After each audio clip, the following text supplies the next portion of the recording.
That would be why.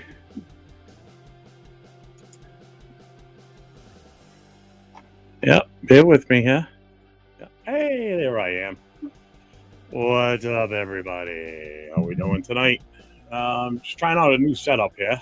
See how this works tonight.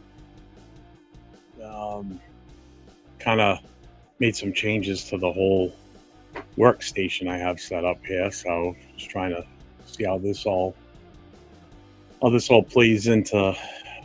plays into this. Had my big monitor mounted on a bracket that's right over here to my right, and it's on a swing arm and everything. But I've got it turned vertical right now, so I've got YouTube and everything else up on that. What's up, Raider Paul? How you doing, buddy? I've got that up on that side. So I moved my laptop back in the middle because before I used to have my laptop sitting off onto the right underneath my TV, and then I would used to have to slide it over um, every time I wanted to come online and do something live because I use the camera that's on my laptop. So now by doing what I did, it moved things around a little bit. So I'm just trying to get acclimated to the whole brand new setup that I've got set up here, and I'm kind of liking it. The only problem is, so let me do this. I'm gonna turn the lights on and watch how bright it is. These are LED lights. I'm gonna set an LED lights up here, and I got one right above the monitor. So if I turn the one on above the monitor, you're gonna get blinded. The only problem now is the light is right in my eyes, whereas before I used to have the monitor on a stand in front of me, and it would block the light, so it wasn't as bright in my face as it is now. Because now it's pretty goddamn bright and tough to see what the hell I'm fucking doing. Hence why I've got the big monitor over here because now I can see. At least I can. See. I can still see the laptop monitor, but it's right in my. Now if I turn this light on and shut that one off, now I've got that artistic look with the shadow casting on one side of my face. Well, try and get my. I don't have a good side, so it doesn't matter which side I face. I guess at this point, excuse me. So I'm gonna try this without the lights to see how that looks. I mean, it doesn't look that bad. I mean, my goal is to get a different camera. Um, I want to get um, like a regular webcam because I've got the space now. I can put a webcam in front of me. It's just that when I want to play my games or whatever, I can slide my monitor over, twist it, and push it straight back right over the laptop. Just close the laptop, and I'm good to go. So I figured no one else is on Friday nights. I figured I'd hop on here, maybe pull some people in, see what we got going on, see who's busy, who's not busy. Talk some Raider talk. Just pretty much do whatever comes up. We want to talk Raiders, want to talk draft picks. I mean, granted, I know it's kind of soon to start really digging into what we want to do for a draft pick. I mean, we can just have pipe dreams about, this is what we want to do. This is what we think we should do, and then just throw some of my old school, old fart mentality on things, I guess. But first, before we really get into anything or before we start any type of discussions, I just want to pay homage to Morris Bradshaw. People are familiar with who that is. Ahmad Bradshaw was a Oakland Raider. He was drafted by the Raiders. Let me see. I did have his full info here. He was drafted in the 4th round in 1974 by the Raiders out of Ohio State. He passed away today. And the reason he's a big deal to someone like myself, he didn't have like a long career in the NFL. He was with us from 74 to 81, so he was part of one of our Super Bowl championships. He went and played on the Patriots for 1 year in 1982. And in 1984, he actually played in the USFL for the Oakland Invaders. But his big deal with the Raiders, what he did after he was done playing, he was the main point of contact for the Raiders organization for anybody involved in booster clubs in the, for Raider Nation. So he was the one that you would submit your application to apply to be, an officially recognized booster club by the Oakland Raiders. So our past president, Jason Goff, he had a personal connection with him. He's the one that um, reached out to him and got the letter sent to, got the okay to form the club and pretty much gave the blessings to start the New England Raider Booster Club. So when we found out today that he passed on, I reached out to Jason and said to him, I said, I know who Morris Bradshaw is. I never had a personal connection with him. I never interacted with him. So I told him, I said, I'm leaving this up to you if you want to post something in regards to Morris Bradshaw. So he did post something today in regards to this. I'm just going to bring it up because I do want to read this because it was very well worded by him. Now, with Jason being a former president and having such an impact on this club, and forming this club and getting this all started, this was his post today on our Facebook page. I'm reading this. These are Jason's words about Morris. He goes, I am not the first person to speak of the passing of Mr. Morris Bradshaw, but I have a number of memories to share that might not be well known to others, so with deep respect. Mo was the guy with the Oakland Raiders that was the contact person between booster clubs and the Raiders. We, as a new aspiring booster club, sent Mo a pretty kick-ass application. He called me and said it was one of the best he has ever seen. We made a point to use fancy paper. All paper was in sheet protectors and all bound in a leather binder with a Raider sticker on the front. Of course, it was sent next day in order to make sure they knew that we were not fucking around. When he called me and he said that our hat and shirt design were illegal and against NFL copyright laws and asked we pivot and no longer make anymore, some of us still have some of that. What's up, AI? How you doing, brother? Glad you're on with us here. As the years went by, we would send Mo yearly updates on what the club was doing in terms of activity, charity work, attending games, etc. We would call once in a while. He would call once in a while and thank us for the efforts out here in New England. Mo sent us a few items to raffle off, like a Lane Kiffin football and stuff like that. Actually, I am the one that won the Lane Kiffin football. I still have it. It's sitting right up over here to my left. Mo was a true champion for the Raiders as a player and member of the Raiders organization with a sincere desire to promote fanship and recognize loyalty. We know that when the Raiders left Oakland, things changed for booster clubs. We are no longer listed on Raiders.com, and there is a general trend away from including us in part of the Raiders' future the way we were involved in the past. But that's no fault of Mo. He truly believed that booster clubs were lifeblood of the Raiders, representing past, current, and future Raider fans. So if I can speak for the club, this proud membership, who Mo accepted into the hollow tier of officially recognized booster clubs of the Oakland fucking Raiders, thanks, Mo, and I hope the Las Vegas Raiders take the time and reflect on how important your efforts were with the many booster clubs spread across so many portions of this country. This is why we are Raider Nation, because of our shared mutual dedication and the promise of the Raiders. Guys like Mo will always be so valued and respected for their work. So rest in peace, Morris Bradshaw. We thank you for what you did for us as starting this booster club here in little old New England on the East Coast, about as far away from Oakland as you could possibly get, and doing what he did to help us get our start with the club, and Jason for reaching out to do that and get this club started by submitting that application to the Raiders' attention to Morris Bradshaw, and him doing what he did for us to get us up and running as a booster club.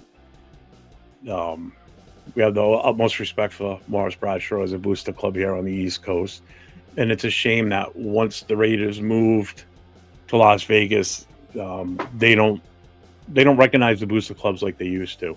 Like we used to have a list. There used to be a listing on Raiders.com that would show all the booster clubs that were formed in the nation.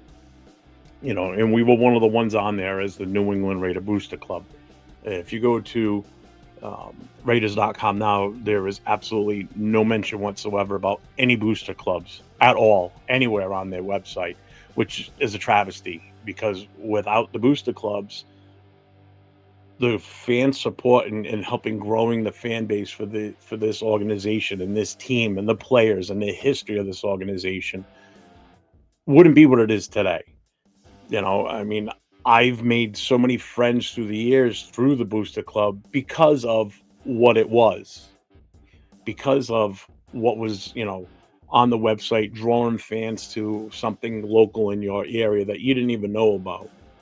So booster clubs, a lot of people don't realize how important booster clubs really are to promoting the fandom of a certain team.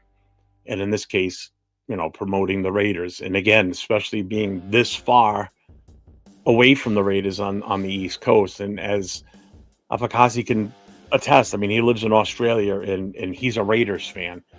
I don't know his backstory, how he found out to be, how he became a Raider fan. Which, I mean, we could definitely find that out at some point because I definitely want to get together with him and get on the show with him for sure. So, I mean, a lot of people don't fully understand or recognize who Morris Bradshaw was. He wasn't just a player for this organization. He meant so much to Raider Nation as a whole. So that's why, it kind of hit home today when I saw that he had passed away and why I reached out to Jason to, lay his words to it because I knew he would do it in utmost respect for Morris Bradshaw. So Jason, my hat's off to you, brother. And I appreciate what you posted today on our Facebook page. And I'm sure the family, if they ever read it, they would be very heartfelt for it. So I just don't see a lot of people posting much of anything today about Morris Bradshaw, other than people that are actually in booster clubs that know about him. So I'm just trying to spread the word as to who this gentleman was and what he meant to the fans of this great team. So with that being said, we're going to move on now and pretty much talk about, whatever you guys bring up in the channel. I'm sorry I not avoided, but haven't mentioned anything as far as any of the chat talk. I just wanted to get that out about Morris real quick. So we got we got Robert Raider Paul in here. What's up, brother? How you doing today? Yeah, how you doing, brother?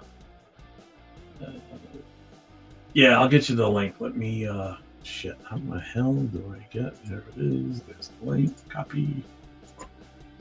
Give me a second. I'm playing around with this system for the first time today, so there it is. Bang.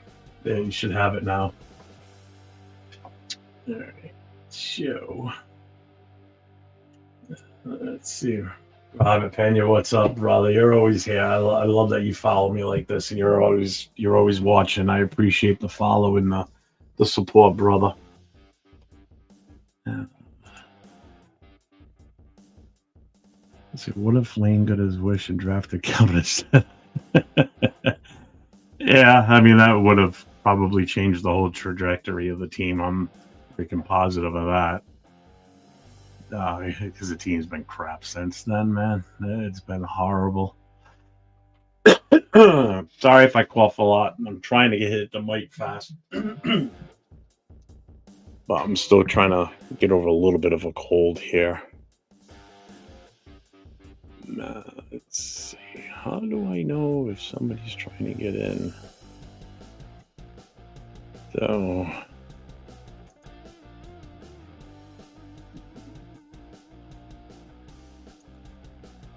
what are we doing here? I sent the link. Did you get it, bro? Oh, yeah, you just saw it. Okay.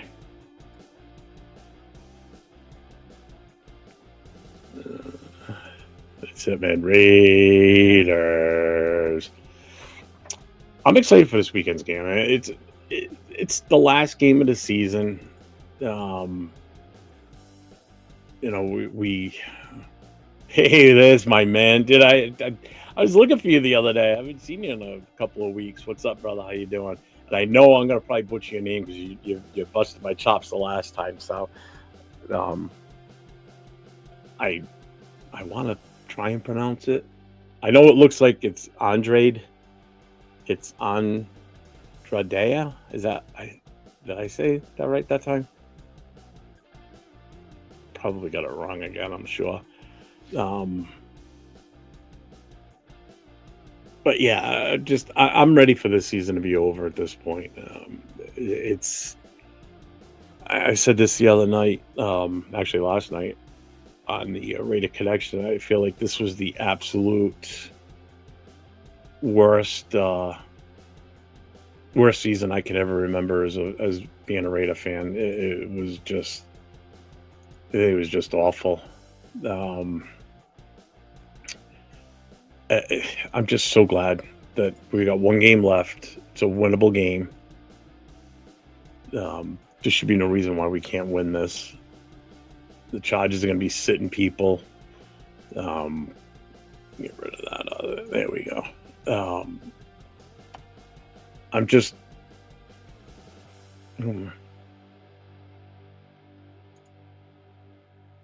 Sorry, hang on. Still trying to figure some of this stuff out. There we go.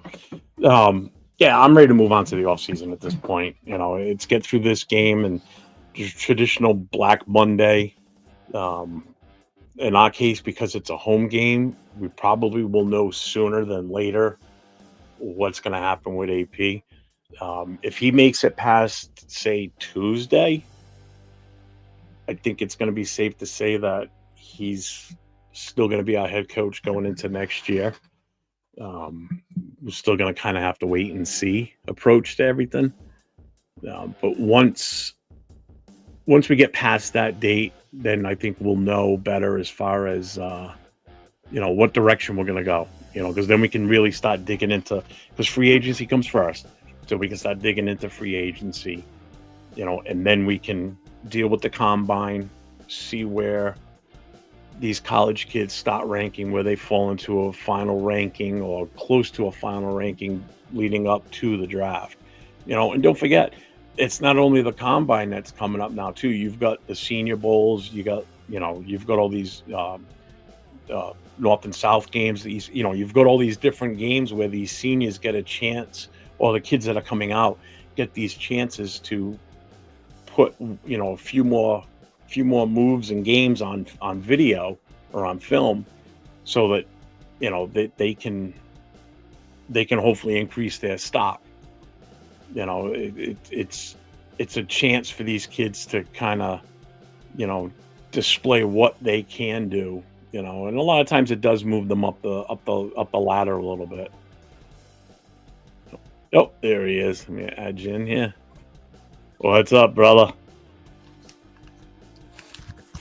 Sorry, I threw you right into it. Sorry. Told you I'm still trying to figure this shit out.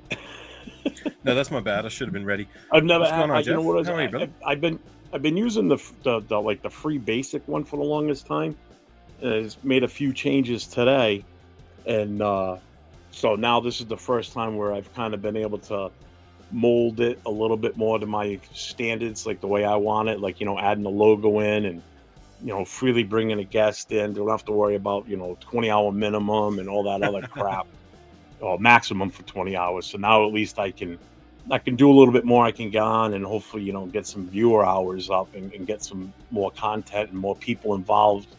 We're talking about the Raiders, and that's why when I reached out to you and I saw the time, I'm like, he's probably still willing to pop on. So I'll see what he's doing. So how's everything over there in Australia, mate?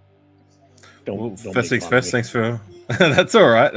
Your rendition of an Australian accent is actually a little bit better than some of the other guys I've come into contact with on the radio YouTube scene. But shout out to everyone in the chat. I see Robert, Paul, and Andrade. Salute to you. Thanks for having me on. It's actually midday for me, or close to it, Saturday. So I got about 15-20 minutes, and I got to head off to play some cricket. I play cricket on Saturdays. So. Oh, there you go. Yeah. I have no idea how to play it. I've seen it, but that's about it. I have no idea. Well, that's a story for another day. We're here for yeah, Raider football. Robert, I want to see Jeff eat a Vegemite sandwich. No, thank you. No. Have you ever tried one? No, and I don't want to. So, for a bit of fun, me and my closest guys, shout out to our On Six and Raider Joe. We do our Raiders World Order show on usually Tuesdays around 5 p.m. Last year for my birthday, I thought it was a good idea to send him some care packages with some Australian food, and one of it was Vegemite. So we all ate it on stream, and all three of us puked up on stream. So it's good content, good fun. I'll send you the link. You can have a laugh. It's quite funny. I mean, I remember growing up with, because I was born in 1970, so I was, teenager in the 80s, so it's like the whole Men at Work and, with them with the whole Vegemite sandwich and all that. And that's like when I first ever heard about it. And then when you really looked into it, it's like, that just looks disgusting. It's like, I don't know if I want to even try it. I don't even know what's in it. I have no idea, but I all I know is it tastes like it looks like infected earwax, like my friend on Raider Joe said, but it tastes like basically seawater in a paste. Oh, why? Yeah. Oh. Do you like it? No, I don't. But it was all right then. We tried it as a gag. It was a gag for us to try it on stream. But like the thing is with Australians, like including myself, you're either going to be on one side of the spectrum or the other. There's no in between. You're either really going to love it or you're really going to hate it. There's usually only Australians that really love it, but sometimes people try it from other places and they're like, oh wow, this is actually pretty good. But I am on the other side of the spectrum. I do not like it at all. Like I said, me and my guys, we ate it on stream. We all puked up. So that's just.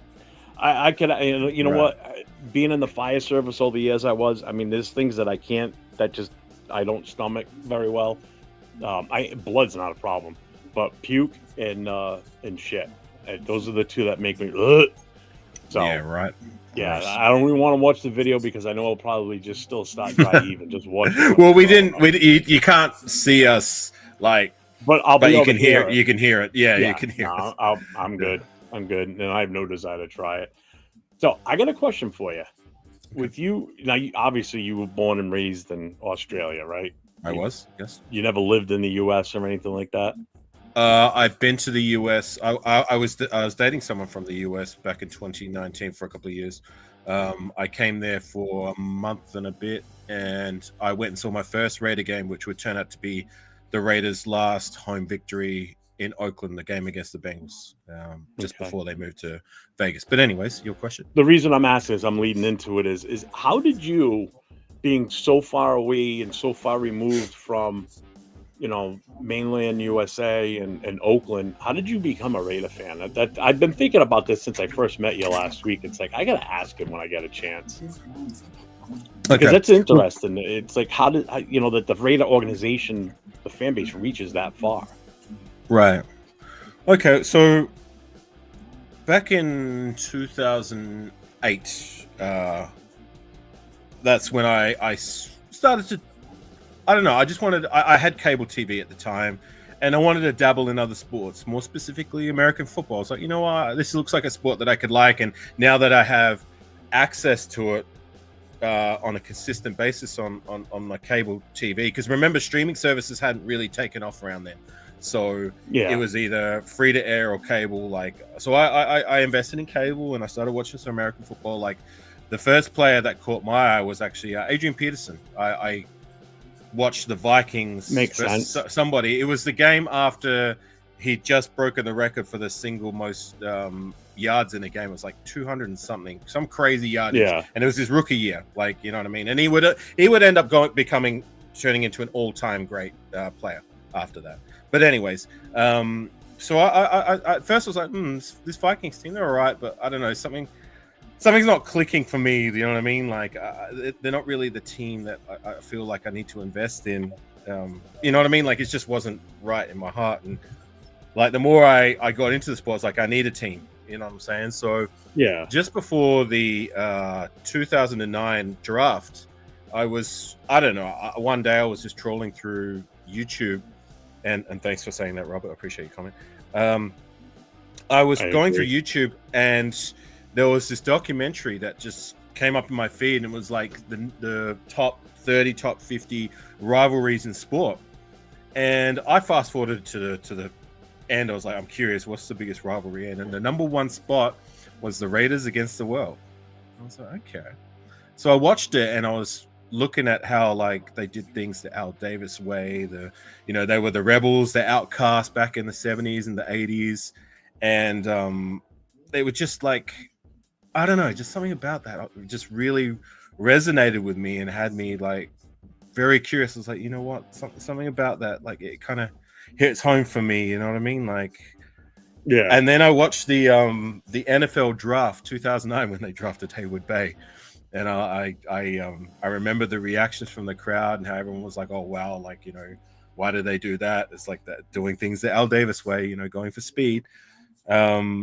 And then I watched my very first Raider game was the home opener 2009. And I haven't forgot this, because this is my first time watching Raider football. You never forget the first time you watch Raider football. For me, I didn't forget, which is why I can talk about it to this day. It was Monday Night Football, so it was early Tuesday morning for me.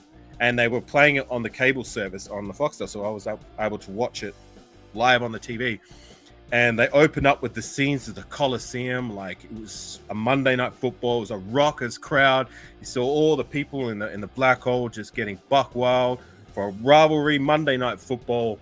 And the very first drive of the game, we got them 3 and out. And I believe it was either Wimbley or Seymour, Richard Seymour, who just came hot off the trade from New England. And they got him 3 and out. And I just seeing the scenes in the Coliseum, I was just like, that was it for me. That consecrated it. Like, I was like, that's my team. I'm a Raider. You know what I'm saying? And I've been a Raider ever since then. Through thick and thin, through the thinnest of times. Like, it's been more lean than not, but you know, at the same time, it really tests your mantle, so to say. When it's so easy, especially here in Australia. Like, I see a lot of people that if they follow this sport, they jump on their easy teams, like the Patriots, the Cowboys. Like at the time, the Packers, you know what I'm saying? Like, all these good teams, like, it's so easy to jump on it and support those. But for me, it's just like, you know what? I'm a Raider through thick and through thin. And it's been 15 years later, I'm still here, rocking the colors. I ain't never left. I even though throughout this season, like, it's been tough sledding. You know what I mean? Like, this isn't my first rodeo. You know what I'm saying? I've been there. I was there in 2014 in the trenches when we lost 10 straight. You know what I'm saying? Like, I'm still here wearing my shit. I'm still here repping the colors. I ain't leaving for nothing. You know what I mean? So that's a bit about me. I appreciate that. And you know what? And that's what it is. It's like sometimes when you see something and you just get hooked on it, and it's like, that's it. I'm hooked on that team. You know, for me, it was, you know, in the 70s. You know, I've lived to be able to see when we were so dominant, the glory days, so good. Right. Yeah, you know, so I mean, one of the first years I ever got to watch them play was in '76. So of course, I happened to watch them win a Super Bowl that year. You know, because if I lived in California, I could see me being a fan back then, because, you know, just what they were in that area. But being on the East Coast, we didn't get to watch a lot of Raider games unless they were playing the Patriots or Pittsburgh. I mean, the rivalry in the 70s with Pittsburgh was just huge, you know, so the only time we really got to see them was then. So when the playoffs came, you got to see everybody, you know, so I was able to follow them through the playoffs in the 70s, you know, so it's like, that's kind of what did it for me. Was like, you know, I saw them play in '76 season. I'm like, I like these guys. I like I mean, I was only 6 years old, but I was like, I like the color. You know, I like the way that they were playing. It's just different, doesn't it? It was just something I was just like, ooh, this is awesome. You know, so, and then it just grew from there. You know, unfortunate for you, for when you became a fan to where we are now, you haven't seen a lot of, you know, the successful part or the successful side of the Raiders. You know, I've had to go back and watch classic games to see that. Yeah, that's what I mean. The glory days, so to say. You got to go but back at the same time, that's what makes it special. You know what I mean? Like that, I was able to become a fan and stayed a fan through all the lean times. You know what I mean? So when we do become that team again, it's going to be even more special for me. You know, oh yeah, definitely. Because all I've known is, for the most part, suffering. yeah, and it's tough. It's tough. And I said this last night on the Raider Connection show that I think this season, out of all the seasons I've seen, you know, and it's well over 40 seasons I've witnessed, this by far, I feel, is the most dysfunctional, uninspiring, and just awful season I can ever remember. And there was a season where we won only one game. You know, this feels worse than that. And I think it's mainly based because we finished so good at the end of the year last year, and it gave you hope rolling into this year, and then it just all went to shit so fast. You know, Personally, I think 2022 was more of a disappointment, and 2017 were more disappointing for me, because this season, like, I went in with the season with optimism, but not high expectation. 2022, the year Josh McDaniel took over, when for me, like, that was worse, being that, like, that was a team that was strong enough, especially on the offensive side of the ball, that should have and could have made it to the playoffs. We were expecting playoffs that season with the right leadership. He took over a playoff team. There was no reason we couldn't have got there, but instead what happened is we crashed and burned, and he was out of here after a season and a half. Like, that for me was a more disappointing period, being that where we should have and could have been, but it ended up being an epic fail and putting us back into the dark days, which we're still paying for. Because, you know, like, what the other thing that's hurt us this season, in my personal opinion, is the draft return from Josh McDaniel's tenure. You know what I'm saying? Like, you got to look at that, and the lack of, like, we've had players going down, key players going down to injury, especially on the defensive side of the ball. We're looking at the guys from the last two draft classes to step up, and basically it's been Jacorian Bennett. Like, he's been the only bright spot. Like, look at all the other guys that we brought in the door. Like, Dylan Parham is okay. Thayer Mumford is a depth guy, but just about every single other pick that we took those two seasons, we're not even getting close to the return that we needed now, like, especially with injury.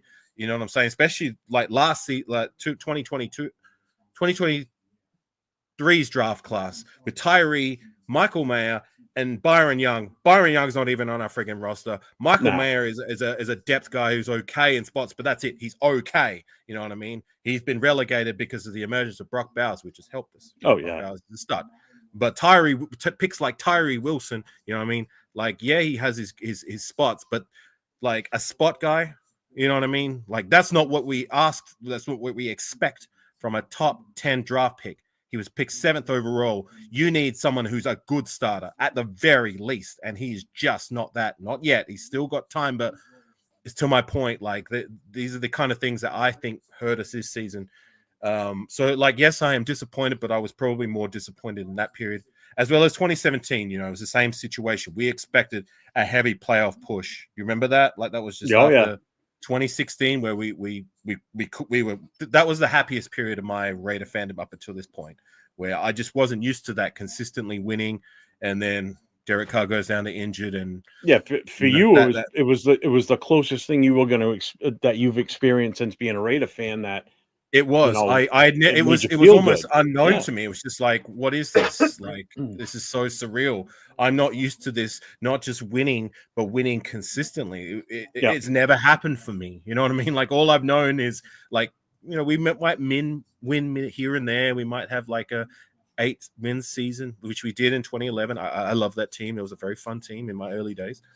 But, like, the most part was just suffering, you know? So 2017 was the other, I would say, more disappointing. Yes, our record was better than this season, but the expectation that season was very, very high. And the fact that we came up very well short, and it was a disaster after that Washington game. Remember that?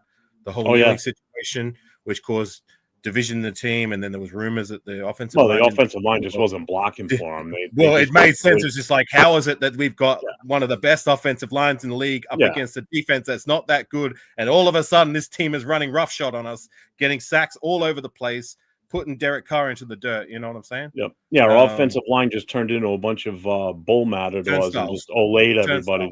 Just go for it. And then after that game, we ruined that season. Tailspinned into a nosedive. Because remember the week before that, we played the Jets, and that was the Marshawn Lynch was dancing, having a good time. Everybody in the Coliseum was rocking. Like, we were happy. You know what I mean? And we were like, this is coming together how we hoped it would. And then the very next week was that Washington game, and we never recovered. So I got to shut this light off. It's too much. I've been playing around with the lights because normally my big monitor was turned, the right way in front of this light, so it would kind of block it. So now it's just like causing you an eyesore, a headache. So I'll turn this one on, but like I said at the beginning, it's almost like the artistic viewer. I got the shadow on one side of the face, right? But yeah, it's just been such a. I mean, I'm ready for the off season now at this point. I'm ready to move on and see what the rest of the season, the off season's got in store for us. Traditionally, everybody calls the Monday after the last NFL game Black Monday. In our case, it could be Black Sunday because we're playing at home. So there's a chance that if they're going to part ways with AP, it's probably going to be right after the game because you're at home. You're already in your own stadium. It's not like you're going to fly back from the East Coast and then say, see you later the next morning. So we could know as early as Sunday night. I think if he makes it past Tuesday night, he's going to be staying. Mm-hmm. I'm fine with him staying. I really am. Me too. But I think we're going to get caught in a pickle. And the reason I'm saying it is because everybody was under the understanding that Patrick Graham was going to stay, but now he's not going to sign an extension, supposedly. That's the rumor. So we're going to possibly lose him. So now the problem is, all right, so now we either got to promote from within, which the name I'm hearing get kicked around is Leonard. Okay.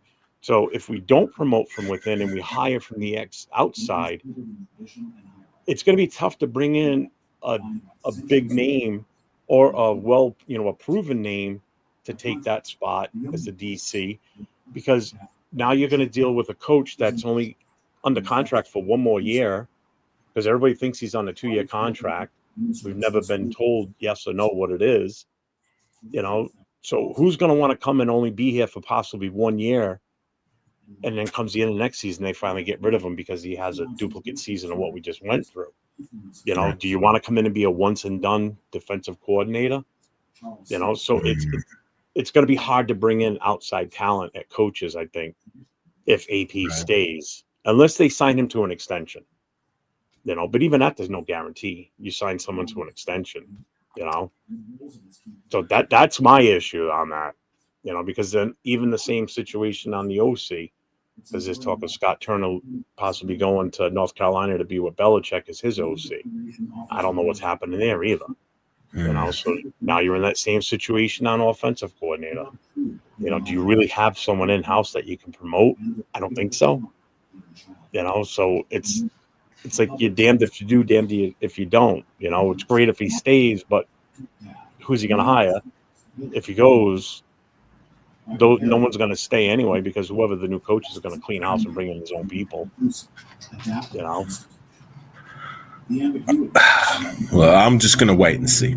You know what I mean? Like, no, there's a lot of smoke coming out about like Antonio Pierce, maybe Patrick Graham and whatever. I'm just going to see how it all shakes out. You know what I mean? Like, at the end of the day, this season has been a wash, so to say. Yeah. So I want AP to stay. I would like Patrick Graham to stay. I was heavily critical of his first year with us, like being that he was another defensive coordinator that we bring in and we hype up. There's going to be the next Messiah that's going to save this defense, because that defense since probably 2011 for me has just been nowhere near good enough. We'd always been near the bottom of the barrel. It's usually the offense that carries us. You know what I'm saying? But for the last 2 years, Patrick Graham has turned that around. For me personally, I've been very impressed with what he's done, and it's no fault of his, in my personal opinion, that the team has struggled. He's done everything he can, and the defense has done everything that they can. For me, it's lack of depth, but more so that the offense has been the bane of our team, and it struggles. Maybe coaching, whatever, but not from Patrick Graham. I like what I see there, and I would like for him to be retained. If he's not, I mean, I'm impressed with what he did this year with all the injuries and the lack of depth we had, and he still produced a decent product on defense. I mean, the defense was still looking good, even without some of your main stars. Right. Because, I mean, in years, like, with all things considered, like, the defense was doing their part. And if it wasn't for them, like, for me, like, those seasons, maybe back in, 2012 to 2014, we were getting blown out by 30, 40 points. You know what I'm saying? And, like, when you think about it this season, like, yeah, we lost some games where we weren't even close, but we didn't get blown out as bad as those dark days. You know what I'm saying? Remember that 50 to skunk victory by I think it was the Rams back in 2014, Derek Carr's first season. I think it was the game before what's his name? Dennis Allen got fired. You know what I'm saying? So yeah. We're ranked 10th, exactly. Like, and like right now, for me, it passes the eye test. And salute to you, Leo. I see you in the building. Your favorite fellow Raider connection. I was watching that show on the drive just yesterday. It was a good show. But yeah, look, whatever will be. I'm just gonna roll with it. Like, I hope he stays. I hope Graham stays. But at the end of the day, I'm all for whatever makes the Raiders better. You know what I'm saying? Yeah. And again, like Leo, they asked last night, like, what we think about AP and everything. And I said it, and I still believe it. It's like, I can't get a read on anybody. Like you can't really put a finger on what's the plan. Like, is AP safe? Is he not safe? It's like, you can't get there's no definitive answer out there. You've got all these whack jobs out there that are putting stuff out on Facebook and everything, saying like, oh yeah, so this guy's possibly going to sign a contract. And it's like, what? Right. It's just clickbait crap, and it's just aggravating. It's like, you don't know shit. Stop doing that. That's why I don't talk about, like, when I do my own shows, I don't talk hypotheticals. You know what I mean? Like, I might address rumors, but like, I don't, for the most part, I'm a wait and see kind of guy. If you know what I'm saying? Like, I don't like talking about things until they actually happen, so to say. You know what I mean? Like, that's why I don't like go out and say, oh, I want to get this free agent, that free agent. I mean, how many times do we say we're going to get this guy, that guy, whatever, and it's like we speak it into non-existence, right? Yeah. I mean, I'm not getting excited for nobody until they're Raiders. Yeah. I mean, I have my take on what I think would be the direction that we could go in. If it comes to fruition, great. If it doesn't, then okay, I'm not going to get butthurt over it. Right. Like, one of my biggest things is I stand behind AOC 12 100% going into next year. I know a lot of people don't feel that same way. A lot of people wanted us to grab one of those two quarterbacks. There's even talk of people pushing or, suggestion that we trade up back into those early picks again, get back to the number one. But it's like, why are we going to waste draft picks to move to get a quarterback when we've already got one in house, and we're going to move up and waste draft picks on guys that aren't even going to start next year? They're not even going to touch the field next year. Can I ask you a question? I want immediate value. That's what I'm looking for. He wants you to know. He wants to know about what you feel about Tyree. Tyree. Well, look, I had a little rant before about Tyree. Like I said, he does. He's done well in spots, and it seems like he's getting better at times. But for me, you can't. You're not going to sell me that he's lived up to that 7th overall pick expectation. Oh, I agree. There has to be a bare minimum. Year 2, you need to be starting and be a decent enough starter. You don't have to be the household name. If you can be a household name by them, like a Brock Bowers, a Khalil Mack, a Josh Jacobs, you know what I'm saying, then that's bullseye. You know what I mean? Like, as long as you're a good starter, you know what I mean? Like, I can live with that. Like a Colton Miller, he was a good enough starter year 2. You know what I'm saying? But to be a rotational guy, you know what I'm saying, who does well in spots, that's not good enough. You need to be it needs to be better. But anyways, back He to needed what I to was. be like Carter, who's in the Pro Bowl this year, second year in the league. Pick number 10, 3 picks later. I'm not asking him to be Jalen Carter. I'm not asking. I'm not comparing him to anybody. All I'm saying is that, like, if you're picked in that top 10, whatever position, you need to be at least a starter, and a decent enough starter where you're regularly contributing. There's never been a moment for me where I've watched Tyree in the last 2 seasons where I've said he's taken over a game. He's living up to that first round pick, so to say. Like say K'Lavon Chaisson this year, like in his last few games. Like, granted, he came over as a free agent, and he didn't. It didn't work out for him, whatever reason, in Jacksonville. Right, the team that drafted him with that first round pick. He comes over to us, clean slate, no expectation at all. Like, a lot of people still struggle to say his name. You know what I'm saying? But like, I've seen enough flashes from him that makes me think, wow, like, this guy, I can see why he had they used the first round pick on this guy. He may not have worked out, but like, he's starting to put it together now, and I really like what I see from this guy, and I hope we do retain him next season. But to my point, like, I'm seeing enough of a body of work from him where I'm like, wow, like, this guy is living up to that first round pick, even though it was a few years back. Whereas Tyree, I've never had that moment yet, and I want it to happen hopefully next season, but we'll see. I mean, he's shown improvement this year. I will give him that, right. But not. And I agree with you 100%. Not enough to warrant a top 10 pick. Absolutely not. Not into the league. Being a rotational guy, that's not good enough, especially when we've been decimated with injuries. And especially when you got a guy like Max Crosby on the opposite side of you that's being double teamed, which means you're guaranteed to be single team majority of the time. How are you not having an impact if you're supposed to be a top 10 pick? That's my problem. Then you got a guy like you just said, Chaisson comes in, and this guy's an immediate impact from day one, and he's a guy in my eyes that we need to make sure we bring back for next year. We need to keep him in the door. You know what I mean? He needs to be a priority, because that guy in the last 5 weeks has been on a tear. He's consistently getting pressure. He's consistently trying to, he's showing hustle, and he's making plays. He's getting sacks. He's causing disruption, especially at the screen. Do you notice how well he plays screens? I haven't seen a defensive end that we've had in the door that plays screens that well, even including Max Crosby, since Khalil Mack. You know what I'm saying? Like, we usually, like, for me, it's like we're usually the worst team when it comes to defending screens. It's like whenever another team like throws into a screen, they're consistently getting 6, 10, 20 yards. You know what I'm saying? Like, since I've been a fan, outside of the time frame when Khalil Mack was here, that was his strength. You know what I'm saying? But yeah, K'Lavon Chaisson has been blowing up screens, getting into the position where they're not able to, to disrupt the passing lanes, causing batted balls, and even getting an interception. He almost had 2 interceptions. You know what I'm saying? So I really like this cat. I hope we keep him in the door. And bringing him back also allows us to keep depth behind him.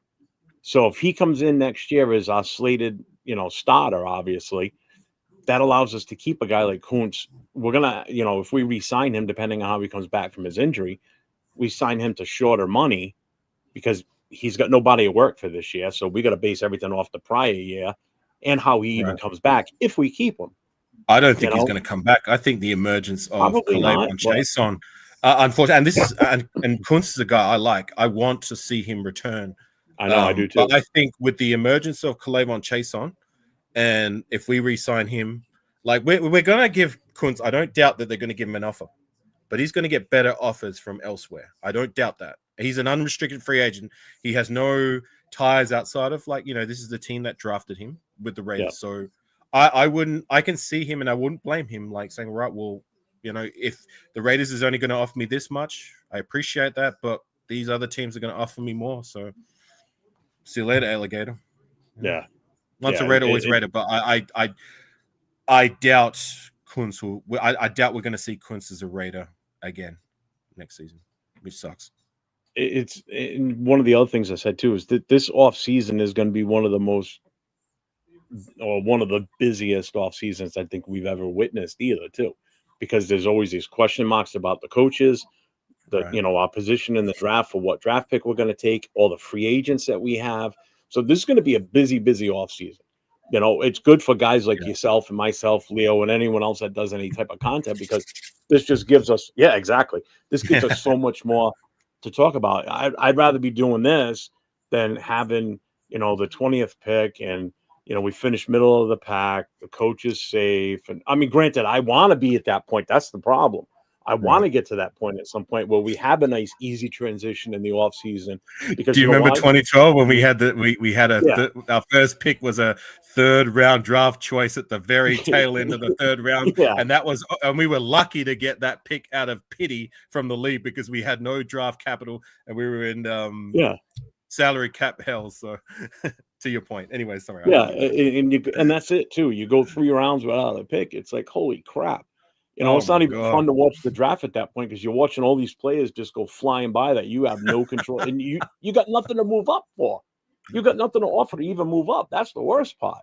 This year we've got an extra pick, an extra early pick in the 3rd round from the Jets that we can make some moves if it's done right, and which is what I honestly think we need to do, because we need bodies in training camp and OTAs. We need competition and we need depth.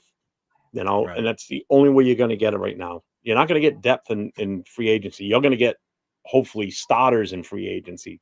That's not your depth. Your depth is these guys that are going to be bona fide backups for these starters. That's where you need the depth. So you don't have to worry about if say Hobbs is here and he gets hurt. Well, we got the right guy to plug right into him. That's where you need the depth. And that's the problem we had with quarterback for the whole time Carr was here. We never had any depth behind him, no competition for him to push him to be greater, because he could have been greater. If you had legit competition behind him to force him, like Leo said last night, the only real competition we ever brought in for him was Mariota. Yes. And after that, and he's absolutely right, there was nothing. We only drafted once while he was here. Mediocrity. We only drafted a quarterback once. That was that's what I mean. You know what I'm saying? Like, and the fact that, to your point, like that we didn't address that, like bringing in a young talent or someone we could groom as a developmental guy that could possibly challenge him, or when the time comes, if the time came, and it did come in 2022 when we moved on from Carl, we had someone waiting in the wings that was developed, we groomed, and could possibly take over and be the face of the future. We didn't have that. Jimmy Garoppolo. We had to go out in free agency and settle with Jimmy Garoppolo. We had to get Brian friggin' Hoyer. We drafted AOC, who's been good enough in spots, as a 4th round guy. He had to start his rookie season. That wasn't what he was what we and the coaching staff expected him to do. But I thought he did good enough with all things considered. And even this season, we didn't have a plan. We brought in Gardner Minshew in free agency, which for me, like I didn't hate, but I didn't love it. You know what I'm saying? For me, I went into this season like thinking, look, like I'm not sold on this quarterback room, and I'm still not. Like, look, I'm not going to say Aiden O'Connell is all the way bad, or I don't think he's that good. But for me, like, he's good enough to start. And he does well enough to win games at times. You know what I mean? Like there's enough there to like about him, but I'm still not sold. Like, and this is what I was going to ask you before. Are you comfortable with him being the face of the franchise for the future? You know what I'm saying? And I'm not sold that he's that yet.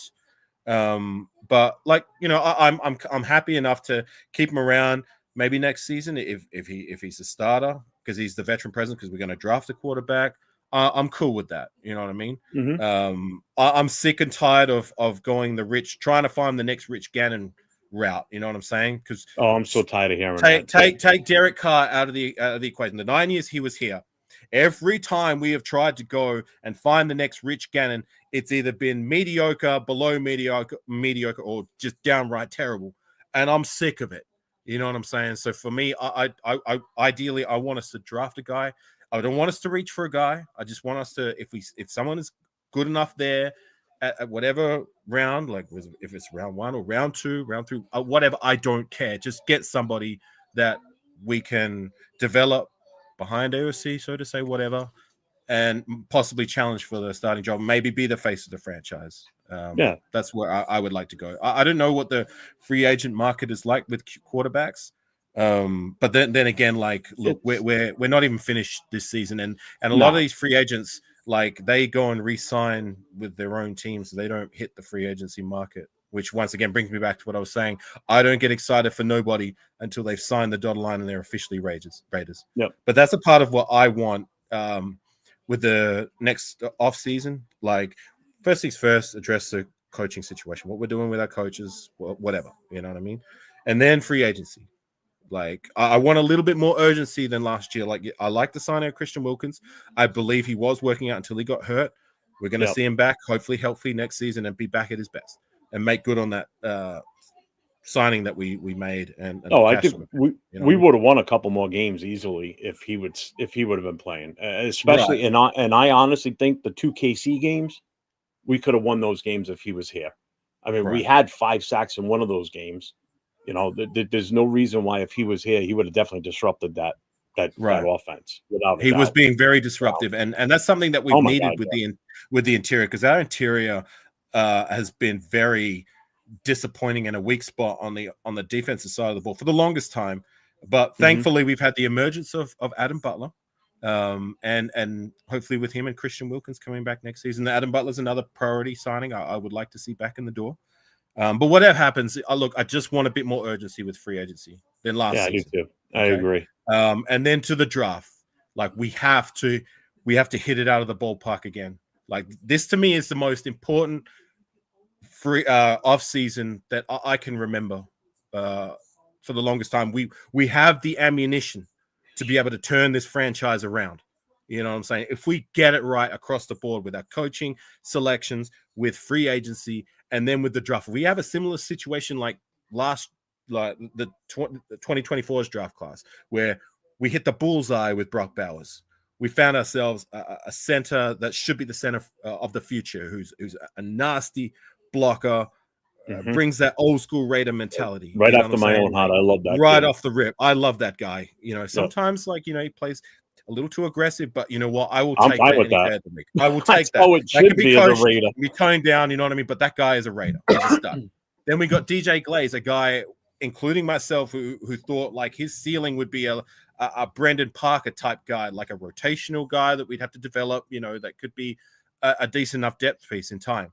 But this is a guy who has not only been a starter, but a decent starter. Like, I like what I've seen from DJ Glaze. Oh, yeah. When you compare his play to other guys that we've drafted a lot higher than him at the right tackle position, a position we have struggled with since Lincoln Kennedy. You know what I mean? Like, we have brought in bodies in the door. We have drafted guys like Menelik Watson, like Alex Leatherwood, David Shaw, Bruce Campbell. You know what I'm saying? All these guys, and none of them panned out. You know what I'm saying? We brought in free agents like Luminar, Trent Brown, who was good when we could get him on the field. You know what I'm saying? He was probably the best of the bunch since Lincoln Kennedy. And that's saying something because of his availability issues. You know what I'm saying? So to get a rookie who's been decent off the rip, like, that's another win. You know what I'm saying? The rest of that draft class, you know, DeCam Richardson, I like in spots. He gets cooked at times, but look, you know, he's been playing trial by under fire, so to say. You know what I mean? Like, this season, he wasn't expected to be a starter or have heavy rotation, and he's been getting that. So I can live with his struggles. Like, there's enough there to say that I like. But if we can get that from this year's next draft class, like 3 good picks, starters, 1 stud, 2 studs, hopefully, and the rest of the guys being developmental depth guys, whatever, we can find someone good there, whatever, I can live with that. But we need to get it right across the board. It could be game changing for our future if we get it right. This season, this off season specifically, I think is going to dictate where we're going to be the next 2-3 years, whether we could be in playoff contention or still here languishing in mediocrity or below that. And I'm hoping it's the more successful rather than that. I hope so too. And I you know what? I agree with everything you've said, especially pertaining to the draft. I mean, we hit on 3 picks in a row, which is absolutely unheard of. You know, and I've made this comment before. Not since 2014. Since 2014. Past regimes would have actually grabbed or reached at number 13 and taking a quarterback way, way, way out of context or out of order. Like, we would have reached for a quarterback at 13. We would have gone back. I honestly don't think Mayock or McKenzie or even what's his name there, Ziegler. I don't think any of them would have taken Brock Bowers at number 13. I really don't. Telesco is famous for best player available and not moving around the draft, which gives me hope that he's not going to screw this one up and, Right. Mm-hmm. sell the farm to, move up and get one of those two quarterbacks, because I just think it's a bad move. I really do. And Tommy T, I trust. And Tommy T, I trust. I do too. I do too. And the good thing for us in this draft, the running backs in this draft, which we definitely need. There's no one else going to tell me we don't need a running back. There's some really good running backs in this draft, especially wide receivers too. So you're talking about two very needy or very well needed skill positions that we need. And I wasn't high on this kid before, but a kid that I really want to see us try and target is definitely that kid Scatterbo from Arizona, because what I just saw alone, and I've seen him in a few other games this season, what I just saw him alone this past week, the way he didn't leave an ounce of himself left on that field. He was physically he was done by the time that game was over. I mean, he gave it his complete all to win that game. Sorry, who are you talking about? That kid Scatterbo from Arizona State. That kid was a baller the other night. I mean, he played his ass off. I hear big things about him. Him and Genty are the two names that I hear. Genty scares me because of so much use in college. He's coming with some serious miles already. Okay. Because he just was given so many carries through his career. Plus look what happened when they played, someone with some, higher echelon talent. I mean, they shut him down. Granted, 103 yards is nothing to scoff at. Yeah. 103 yards is nothing to scoff at, but when you got a guy that's used to running for 170 plus every goddamn game, and you hold him to just barely over 100 yards, that's big. This guy's shit. We're crying over 100 yards. I know. I'll take that any day of the week. How many times do we get that from this Raider running back? So far this year, it was just last week. Right. Exactly. Look, So to bring you back to what you're saying, I'm right there with you, and I gotta dip out in a minute because I got to get to cricket. I know that 15 minutes stretched into almost an hour. Right, and I appreciate you having me on board, but I will finish up by saying I'm right there with you. That's been one of my biggest disappointments, and what's led to this season's demise is the lack of running game that we've had this season. I've made this comment a few times. Name me a worse running back room we've had in the door for the last 30 years than this one. We have always had somebody in the door. You can go back to even before the 2000s, even the mid 90s. We always had somebody that we could say, yes, he's a good enough guy. Like we've always ran quite well, even despite the team struggles, even those seasons where we were struggling, we always had somebody there. Like this year has just been like I believe we're still dead last.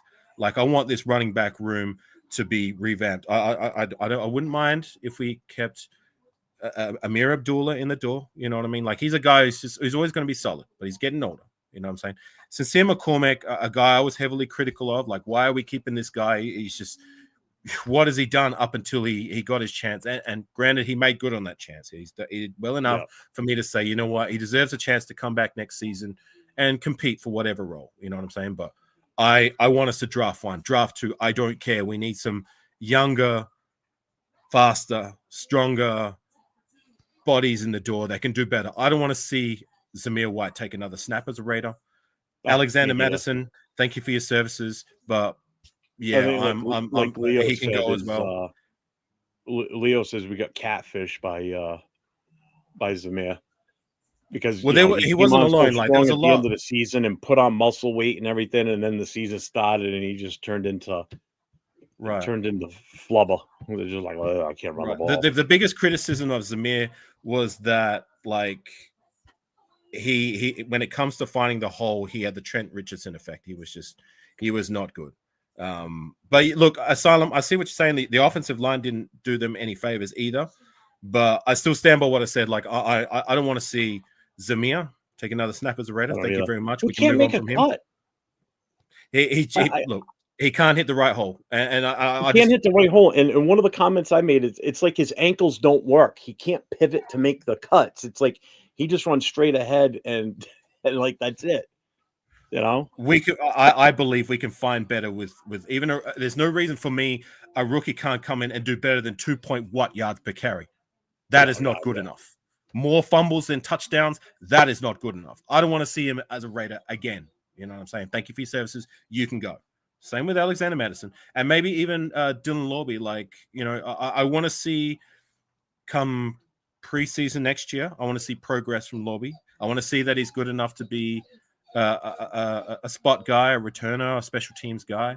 But if he's not better than, say, McCormick or the guys we draft, then he can go to the practice squad. Like, you know what I mean? Like, yeah. If I feel that way about Zamir, then you must feel the same way about McCormick. What do you mean with McCormick? I was critical. I'm trying to get through the chat to put everything up. So sorry. Right, I was critical of McCormick's spot on the roster up until he got his chance to start, because, you know, he'd been in the door for 3 seasons and he hadn't seen a snap. And then when he did see a snap, then he did prove to me he was decent enough. You know what I mean? So I can give him credit. Oh, here it is. I said, if you feel that way about Zamir, then you must really feel the same. You must feel the same way about McCormick. I thought McCormick did great for what he came in for, with what he was tasked at trying to do. I mean, he showed improvement all 3 weeks. I mean, he only made it through 3 weeks of the season, but every week it was better and better and better. And I honestly think that he would have hit that century mark if he would have gotten another game, you know, or a couple more games under his belt. I think he could have been, you know, that guy going forward for the rest of the season. You know, I'm not saying long term, but definitely it gave you a little bit of some leeway in the backfield, you know, in the running back room. You know, it's just that now we're forced to use, you know, and I know age is only a number, but still, again, Abdul is in his, you know, what, 32, 33. You know, he's no spring chicken. He spent many years here in New England, so I get to see what he could do here. So I know that he has the ability to do what he's done, but not on a full-time, full-season basis. He's more of your third down back now because of his ability to catch the ball out of the backfield, which is where he's valuable. You know, but yeah, every down runner like he has been the last week or so, you can't count on him for the full season doing that. You'll beat the shit out of him. No, that's why I said, like, I wouldn't mind bringing him back as a rotational guy, as a veteran presence, but not as a regular starter. I'm fine with that. I'm fine with him being more of the same. And just to your comment about McCormick did the same thing this year, just like Zamir did last year. That's why I said I'm not ready to move on into the future with McCormick. I said I'm happy enough to bring him back and let him compete and see whatever role he can carve out for himself. You know what I'm saying? So I'm not giving him no passes either, so to say. I'm not saying he's the future, because you're right. He did show the same what Zamir showed last year. And then we gave Zamir the keys to the kingdom, so to say, because we moved away from Josh Jacobs. And you know what I'm saying? Like, the rest is history. So McCormick, yes, you're right. Like, I'm going to maybe, so to say, like, you know, Zamir did the same thing last year. So that's why I'm saying, like, it's, at least with Sincere, he showed that he can play. Otherwise, I would be willing to just part ways. But, you know, we will see. But if are you really comfortable with bringing Zamir back next season, Asylum? You want to see him play another snap as a Raider? Like, he's had 3 seasons. Like, we really going to give him another year? I don't want Zamir back. Like I said, I don't. I saw enough of him this season that I really don't want to see him again. I'm sorry, he can go. Asylum. I love you, brother, but I can't back you on this one. I know you've been backing me on the whole AOC 12 thing, but I can't back you on Zamir. I'm sorry. I got to take the high road on that one. We can. There's no. I don't think there's any reason why, if we get, even if we did get a better offensive line, if we draft a running back, maybe even 2 running backs, that they could come in and do better than what Zamir's done. 2 point whatever yards per carry when he was the feature back this season. Like, I don't know any other Raider feature back that we've had in the door that's had that much. That is terrible. That's How much you gonna absolutely beef him atrocious. up though? Oh, that's Chris saying that. I thought it was Asylum. How much can we beef up Zamir? I mean, he already put on muscle weight during the offseason. I mean, how much more big are we gonna get this guy? You know, I mean, without steroids and all the other shit, Let's you ain't get him gonna get out of any here. bigger than I'm done with Zamir. that. I I am don't. too. I'm sorry. I'm done with him. Gotta. We need a I'm fullback. agreeing with you Just get a 100% on that fullback. one. Sorry, guys. Respectfully, I got to disagree, but I got to get on out of here. I'm actually going to be. All right, man. Well, thank you for coming on. I Thanks really, for having really me on, brother. appreciate it. I appreciate you letting me chop it up with you. No problem. We'll hook up catch up again again for sure. sometime for sure. Oh, definitely. Take care, gang. Later, We'll brother. catch up Thank you. for sure. All righty. Well, that was interesting. Talk about a guy that knows his shit. Jesus Christ. And he's only been a fan since, mid 2000s. Pretty cool. I like him. He's a nice guy. If anybody's just, hit him up, subscribe to his channel. He's got some good shit on there too. He does a lot of gaming, like old school Tecmo Bowl shit too. So it's pretty cool. Let me see here. Hang on.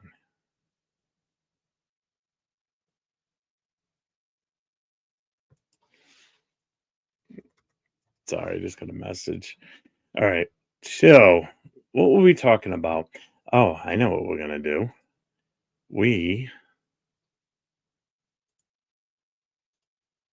I'm going to put this out there. Anybody want to hop on with me? More than welcome. Asylum, if you want to hop on, go for it, brother. Get some more people in here. So this weekend, Chargers, final game of the season. Just like AR said, it's like trying to talk about off-season shit right now, and it's really gonna be all waiting until this game's over.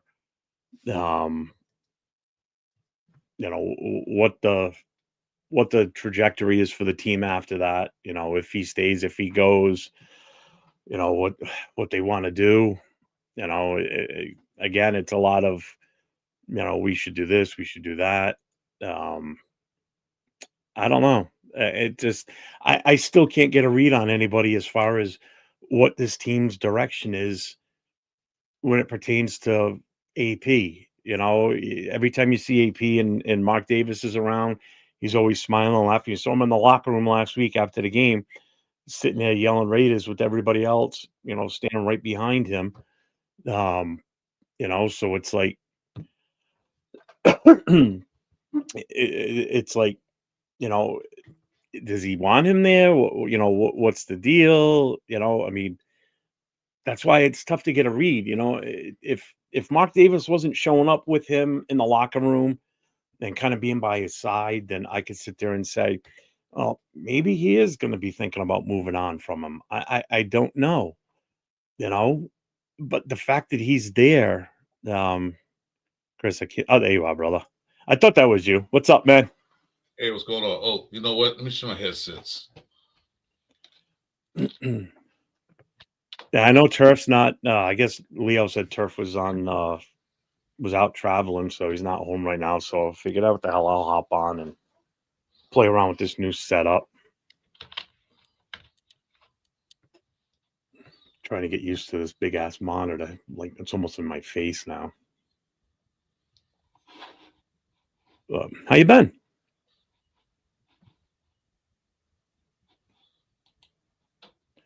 Let's see what else we got on here. AOC 12. There's my guy, AOC 12. How you doing? What's up, Chris? Can you hear me?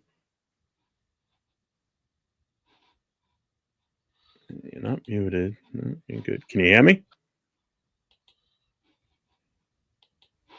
I've talked to Zamir and I told him all that muscle for nothing. Oh God, that's funny. Let's see. He's a horse, but send his ass to the glue factory. Yeah, glue factory. I'm fine with that. I'm done with Zamir. Sorry, Asylum. I know you like them and everything, but I'm off for draft and run back as well. Yeah, I can hear you, Chris. Can you hear me? Okay. Yeah. I just changed okay. Yeah, I can hear you. I'm off for draft and run back as well, but let's focus on O-line and give our guys a chance. Yeah, I mean, I agree. O-line is it's porous. I mean, we've got three mainstays right now in my eyes. You got Miller, you got JPJ, and you got Glaze. So right now, your main weakness point is your two guards. One being Parham, which everybody knows that knows me well enough knows how hard I've been on Parham all season long. And we've just been plugging people in and out on the left side.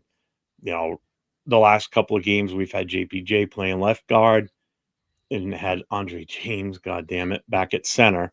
So now the downside to that is now your total weakness is right smack dab in the middle. It's your center and your right guard.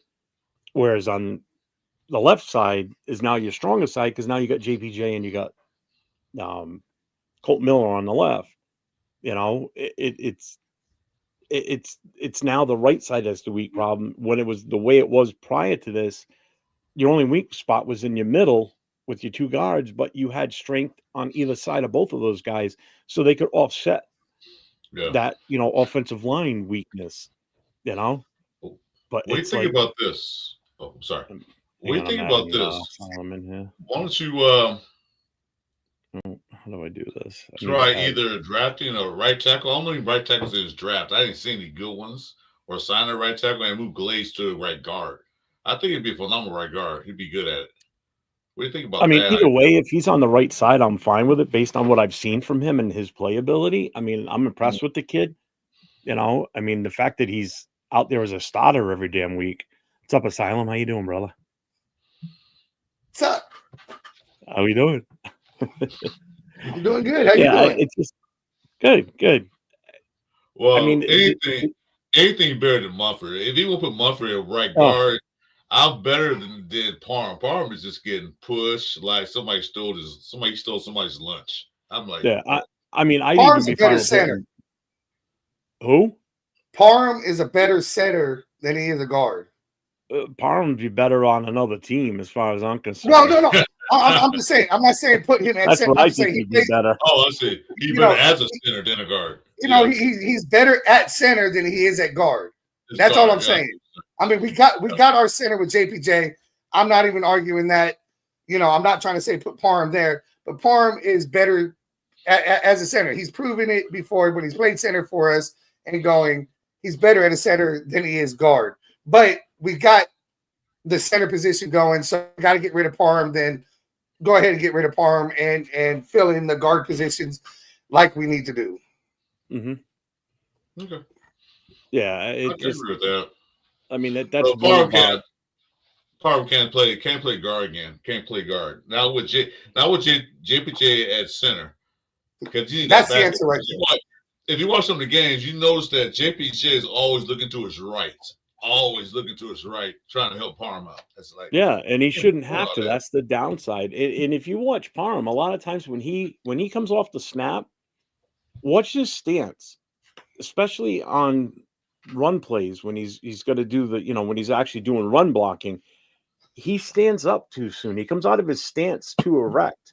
So now you're already off balance. And me being a former offensive lineman, I know how much it means to stay low, to keep your center of gravity low, keep your edge on whoever your defender's coming at you. As soon as you get any higher, you've lost your balance. You've lost that momentum that you have that's going to allow you to hold that block back. And I've seen him, I don't know how many times where he's bent half over backwards because he's trying to use his upper body. That's what your legs are for. You're an offensive lineman. Your legs are meant to push and move people out of the way. You can't rely on your upper body strength, which he obviously doesn't have. You got to use your legs. Keep your legs underneath you. Keep your ass low, and use that center of gravity, keeping it low and pushing. And he doesn't do that, which is why when I watch games, I want to be able to watch the whole field, but my eyes just for some reason cannot they can't move off of him. I see 66 and that's all I do. I just keep looking at him all the time, and I see it on every goddamn play. Not all. All right, I'll take that back. Not on every play. There's only one play so far this season that really impressed me. It was about maybe 3 weeks ago where he was a pulling guard off to the left and he moved pretty quick and I was impressed. I'm like, okay, that was, and he had a couple of good blocks out of that. But then after that, he just went back to being what he was again. He's good at zone blocking. He's really good. I was going to say the same thing right there. He can move really quick. When it comes to power blocking, that's not his game. His game is zone blocking. And then the Raiders switched from zone blocking to power blocking. That's what he failed. Mm-hmm. So either you guys run zone next year, keep arm, or run power blocking and get rid of him. No, I think we're going to end up in power blocking because I think that's where our strength is with the JPJ. If we keep Colton Miller, shit like that. Even with DJ Glaze, the power's there with those three guys right there. So you got to go with the power blocking, not zone blocking, because even with McDaniels, we were trying to do zone blocking and it just didn't work. We got the wrong guys in the wrong positions, trying to zone block, not knowing what to do, and then you try to throw power blocking in there, and when you do that, they're more confused. It's like a monkey trying to work a doorknob. And it's not what I wanted to say, but it's not my show, so I'm gonna try to behave on the show. I don't give a shit. Hey, that's a good point. I see it visually. You can say whatever you want. I don't care. No, I see it. I'm only on YouTube. I'm not on Facebook or anything like that, so I'm not gonna get flagged for shit. I can get.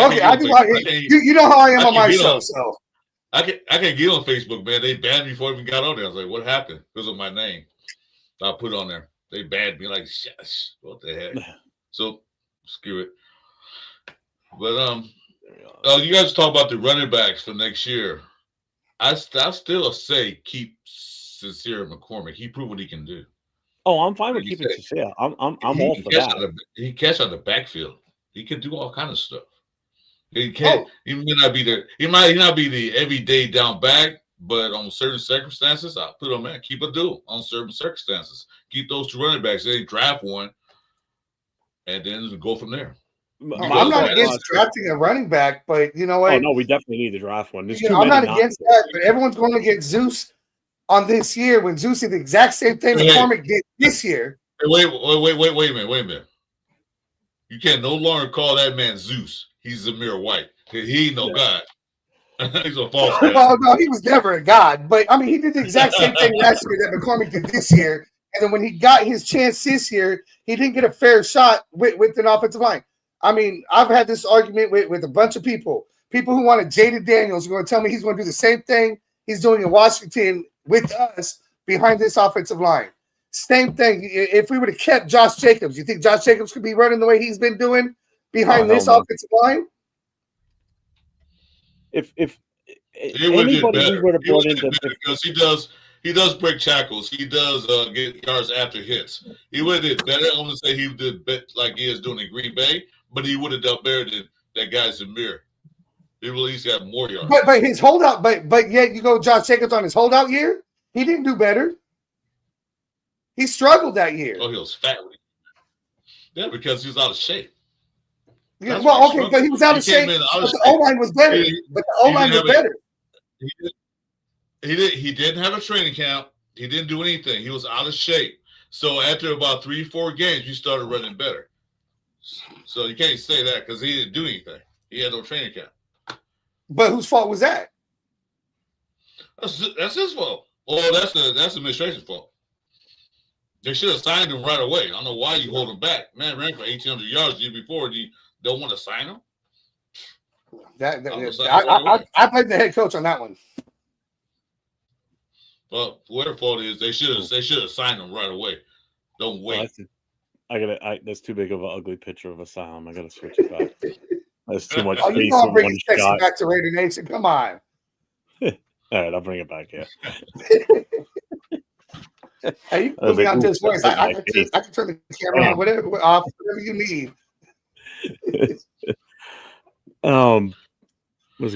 I'm fine with McCormick for another year. I really am. And my feeling was we're gonna look at free agency and the draft for 2 running backs. To bring in a free agent running back. My free agency pick would be Najee Harris, because he's going to probably come fairly cheap. We're not going to pay a shit ton of money for him because it's based on his current body of work. And it's not that he wasn't good this year. They just didn't need to use him like they have in the past because they had a quarterback that could throw the ball and move the field, move them up the field. They didn't have to rely so much on Harris. And then grab a running back in the draft, and you have Najee come in as your bona fide number one, and McCormick and whoever the rookie is, you groom them behind them. You keep Abdul as another veteran in the backfield as a change of pace back. I like him as your third down back because of his ability to catch the ball. There's your 4 running backs, and then whoever else you got after that. But those would be your 4 main. So you giving up on Olave already? We've never seen anything from him other than on special teams. Well, he's only had 2 plays. That's what I'm saying. He's only had 2 plays. His very first play, unfortunately, because it was against the Steelers and going up against TJ Watt, ended up with the fumble. Yeah. And, everyone went down on that. Yeah. And then he gets one other shot. He gets one other shot and go. I mean, so how do you not know if with what he did on special teams shows that he has the potential of possibly, breaking those runs, doing those things. You have to give the guy a chance, right? Mm-hmm. Before you count him out. It would be nice if they start him this weekend and let him play the whole game. Well, I'm fine with that. It's the last game of the season. What do you got to lose? Win or lose, all I know, matter at this point. All our other running backs are out. All I know is Madison's supposed to be starting. I don't know who the second running back to this game is supposed to be. Why, Abdullah's out now? Abdullah's out, yes. He's yeah, out. because he ran his ass off last week and they beat the shit out of him. That's why he could never be an every down back anymore at his age. Yeah, he wouldn't make a full season. We'd kill him, especially with this old line. Oh my god! Well, we killed running backs and quarterbacks and everything else with this O line. Yeah. Oh god, yeah. Well, that's what kills me when people see like, well, if we had Donald, look what he'd be doing for us. I'm like, do you honestly think he'd be doing what he's doing here? No, because up there you got an offensive coordinator that geared his offense towards that quarterback and that quarterback's physical ability and the playmakers he's got on offense. We didn't have those playmakers at the start of the season. Brock Bowers wasn't what he is now at the start of the season. You didn't know what you were getting with him. You didn't know he was going to have this type of season. Let me rephrase that. We knew what we were getting. Yeah. He wasn't even used at the beginning of the season. You imagine it was used him more, how many yards he would have and catches? They didn't even use him. He was like a silent partner. So now they use him like they see what they got. Like, yeah, next time you know. Like, we didn't have no one receiver. The Diva Adams, he was dropping balls, not going on routes. Jacob Myers, he's a number 2 back, a clutch. Running right receiver. He's a clutch receiver. He's not one of those guys going to run down 25 yards fast. He's one of the guys that going to stay in the pocket, stay close, and get a first down. So we didn't have no one receiver. Tucker was still a rookie, and he's small. So Tucker's not being used right. Our OC was not doing any deep passes. Tucker's the deep threat, plain and simple. Yeah. That's all he is. And OC's wasn't using him right that way. They were trying to do more. Again, the only quarterback we have on the team that has even any kind of what's the word I'm looking for? Connection with Tucker is O'Connell, and he had to wait fucking 6-7 games before he had a chance to even come in before he broke his thumb. Because they kept going with Minshew, and Minshew's only choices were Devontae Adams while he was on the team, and then Brock Bowers. After that, he couldn't pass to anybody else. Nope. Yeah. True. But see, Tucker. You're falling off your chair because you're slowly sliding. They try to make Tucker. It just naturally turns. They try to make Tucker. They try to make Tucker a number 1 receiver. He's not a number 1 receiver. He's your 3rd receiver. He's your speedster. He's a coming on exactly. Long play. He's not a number 1 receiver. You need a number 1 receiver. We didn't have that. No, he's by default on number 1. And I think he's done a great job filling into the spot that he's filling in. I had the benefit of knowing when we first made when they made the announcement that he was coming over as a free agent. I was actually excited because living in New England, I knew what we were getting with him because I've seen him here play, not in person, but on TV, and knew about him because he was always in the news and everything around here because he was a popular player when he was here. So I knew what we were getting, and I was excited because I knew with him opposite, with Devontae Adams, we were going to have a good thing. So I was happy, and I'm glad he's here because I like him a lot as a wide receiver. I think he's a good wide receiver. I hope he's a definite top tier number 2 wide receiver. By his normal standards. So you get him a bona fide number 1, it's lights out. You think about it. You got him, a number 1, and Brock Bowers, just those 3 guys there alone. And then you throw in a guy like Najee Harris with an offensive line that can protect AOC 12 and give him a legit shot next year with that type of lineup on offense. Now you're cooking with gas. Now we've got something going. Your defense just needs a couple of extra pieces. They're still going to be as good as what they are now. So now we're making some moves here. We're not looking at like a 5-win season next year. Now you actually can start talking about a 7 to 10 win season. Even though I still think 10's a little high for us right now, it's more of a possibility with that lineup. I said it. You put O'Connell as the starter with an offensive line, and I'll go, let's have a solid running game. However it works out, whichever scenario it works out with the running game, I think 10 games is reachable. I mean, not even reachable. I think it's doable. It's not a stretch. I think it can be done. O'Connell's proven enough with what he had to do as a rookie. Everything he's put up with, 2 head coaches and 4 offensive linemen in his 2 years as a professional, with everything going this year without an offensive line, he still outperformed Minshew. He's still, hell, we have our 2 wins with this offensive line, which has all of it started to play a little bit better. But, if it wasn't for O'Connell behind center, we wouldn't have these 2 wins and going into this Chargers game with the possibility of winning this Chargers game if it was anybody else behind center. So we do that, get that offense to be more consistent, scoring more than 20 points a game consistently with our defense. And I agree, players, whether it's a depth player on defense, maybe a defensive end, who knows? I think Tyree Wilson personally is starting to come around. Let's see if we keep Malcolm Kuntz. Marcus Epps, I don't know if he's going to go, but Palomalu's kind of stepped in there.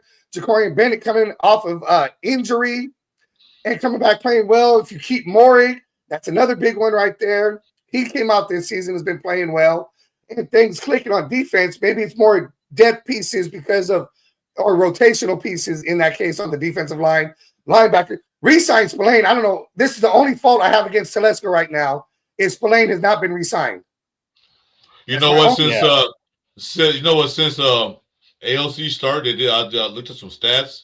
That AOC gains more yards per game than Minshew did. Did you know that? He averaged more yards than Minshew did with the same OCs.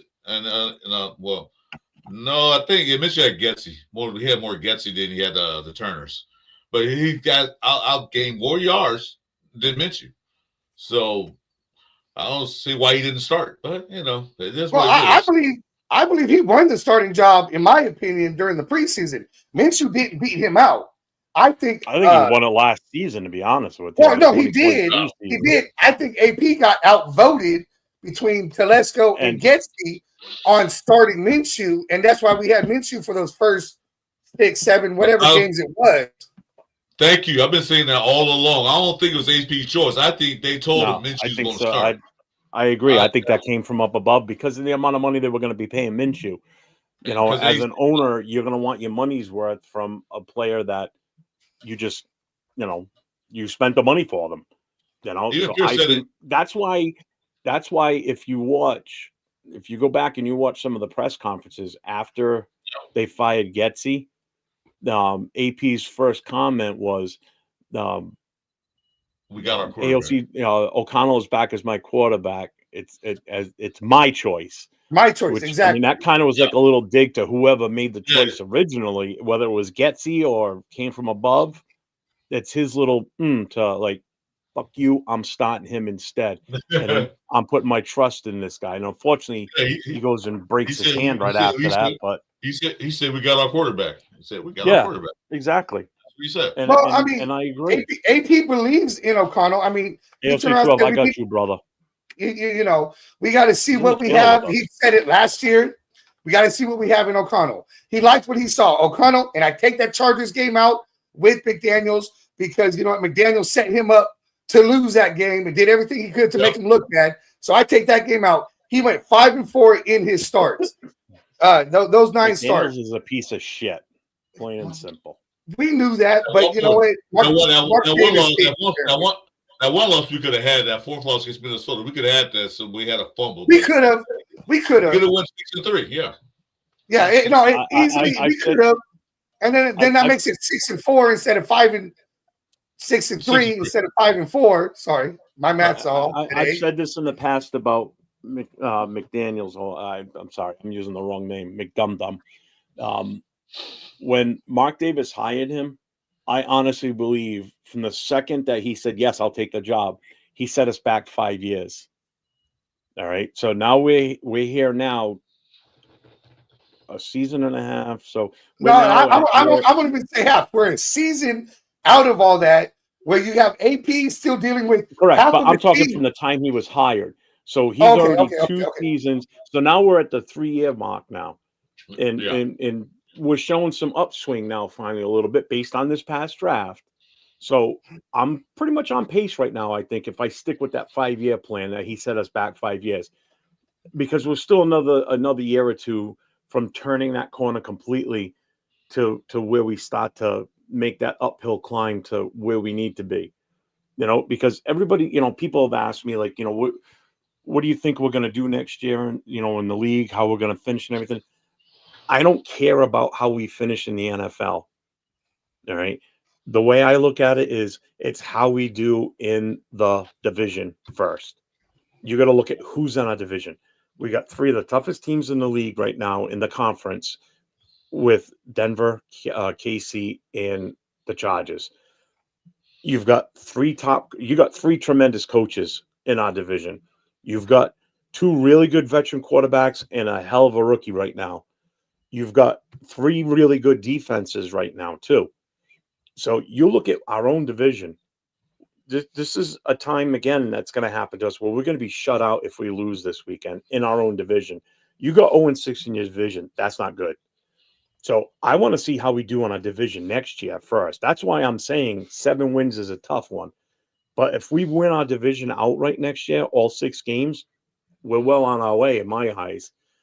I would be happy with going 3-3 next year, at least beating all of them once. Because, number one, that means none of them have a streak against us. We've killed all the streaks at that point. And we're showing progress within the division. So, based on how we do, I think it starts with how we do in the division, matching up to these 3 teams. Because until we can beat one of them and finish ahead of them, we're not going to do shit in the rest of the conference. You know, it's all about moving and improving in our own division first. And people just don't see that sometimes. It doesn't matter what you do against New England when we come and play them or what we do if we go to Philly. It matters what we do in KC, LA, and Denver. Those are the 3 teams that we need to worry about more than anything. You know, if we can't keep pace with any one of those 3, we're fucked. Because KC's going to continue to be KC, and we all know that. As long as Andy Reid's there. Well, I was going to say, tell Andy Reid. The AFC West is the toughest division in the whole league because it wasn't for a while. For a few years, it took a dump. All the teams were kind of but now it's on the uptick again. Yeah, we had 3 teams that 2 making the playoffs. The third one could have made it. So we got 3 teams fighting for playoffs in one division. I don't know other division. No division has that. No, not even close. No, right. This year, those 3 teams are most likely making the playoffs. It all depends on Denver. That's why we want KC to win, as much as it pains us to say. As much as we all hate Kansas City, if they beat Denver, Denver's out of the playoffs. Yeah, which is true, but I can't root for fucking KC one bit. I really can't either. I mean, the only thing I can wish for is a tie. I can't do it. I would love to see them lose. I don't care if they're playing backups, whatever it is. Every time they lose is a good day for me. I told you, the best thing that could happen is a sinkhole opens up. Where are they playing, in Denver or KC? Wherever they're playing. That's true. Wherever they're playing. Who cares? A giant sinkhole opens up, swallows both teams, all the coaches, and then closes back up. And then it's like, where'd they go? I don't know. I guess neither one of them make the playoffs. By default, they're out. Anytime KC plays in other teams, I always root for a lightning strike, you know. And actually, this Sunday, regardless of where they're playing, there's a chance that it's going to be an ugly game because we got a bad storm coming in on Sunday. We're talking about 18 inches of snow here in Kansas. Oh, no shit. Oh, yeah. So there's a chance that it's going to be cold. Oh, it's cold. Out here this weekend. Depending on which way it goes, even if they're in Denver, they still might hit some of this storm because they're supposed to be hitting a lot of this Midwest over here. So this has a chance of being a game that's just who knows how it's going to go just because of the cold and snow. It's going to be cold as shit this weekend here too. I kind of wish we weren't playing Sunday because I'd rather just stay the fuck home instead of going out in that shit. But that's why, like Leo and some of those guys are like, "Oh, I hope it's cold when the Raiders come to play New England." I'm like, "No, you don't." I said, "Not you, California boys."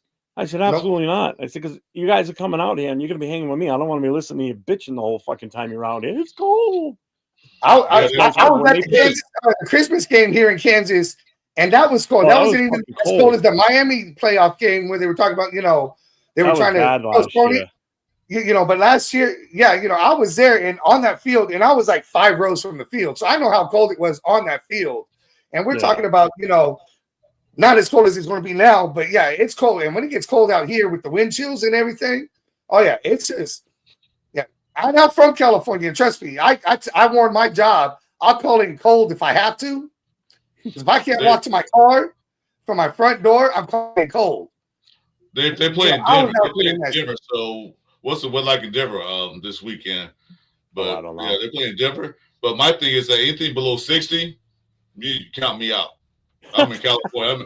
I'm in the desert. So anything below 60, I said nope. I'm not. See, you wouldn't make it out here. I told Leo. I was born in Vegas. I said to him, I said, you guys better stop praying to the football gods now when they make the schedule that they don't schedule us to come out here to play New England in December or late November. I said, because you guys are going to be freezing your tits off. I said, you better hope for a September or early October game. I said, we've had snow on Halloween before, so it's good potential to be cold even around the mid-October. I said, so you better hope for a September game.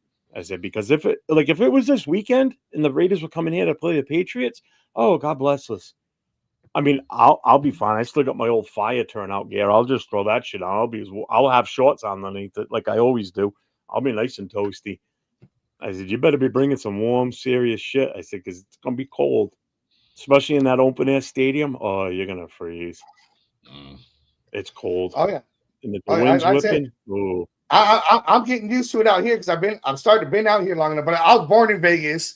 I'm from California, and even California is too goddamn cold for me during the wintertime. I like it in the 90s and shit. So Oh yeah, thank you. Asylum. You're living in Arizona, Texas, or fucking Florida. I can't stand that. I can't stand the winter. People say, "Oh, I love winter because I can dress warm." Hell with the winter. I like giving the summertime when it's hot. I'm opposite. I cannot warm up if my life depended on it. I take a hot shower to defrost during the wintertime. But the summertime, I can cool down. I take off a little bit of clothing. I'm good to go. I will tell you this. Anytime I'm on these shows, if you see me leaning over like this, it's because I'm reaching down underneath here because I've got one of those space heaters that I hit. And it just blows right across the front of my legs up underneath my nuts and warms me up a little bit. But then it starts to get a little too hot, and then you'll see me lean back over like this because I got to shut it off. So, yeah, it gets a little chilly. There's no such thing as too hot. But I mean, I'm in a converted laundry room. That's where I'm sitting.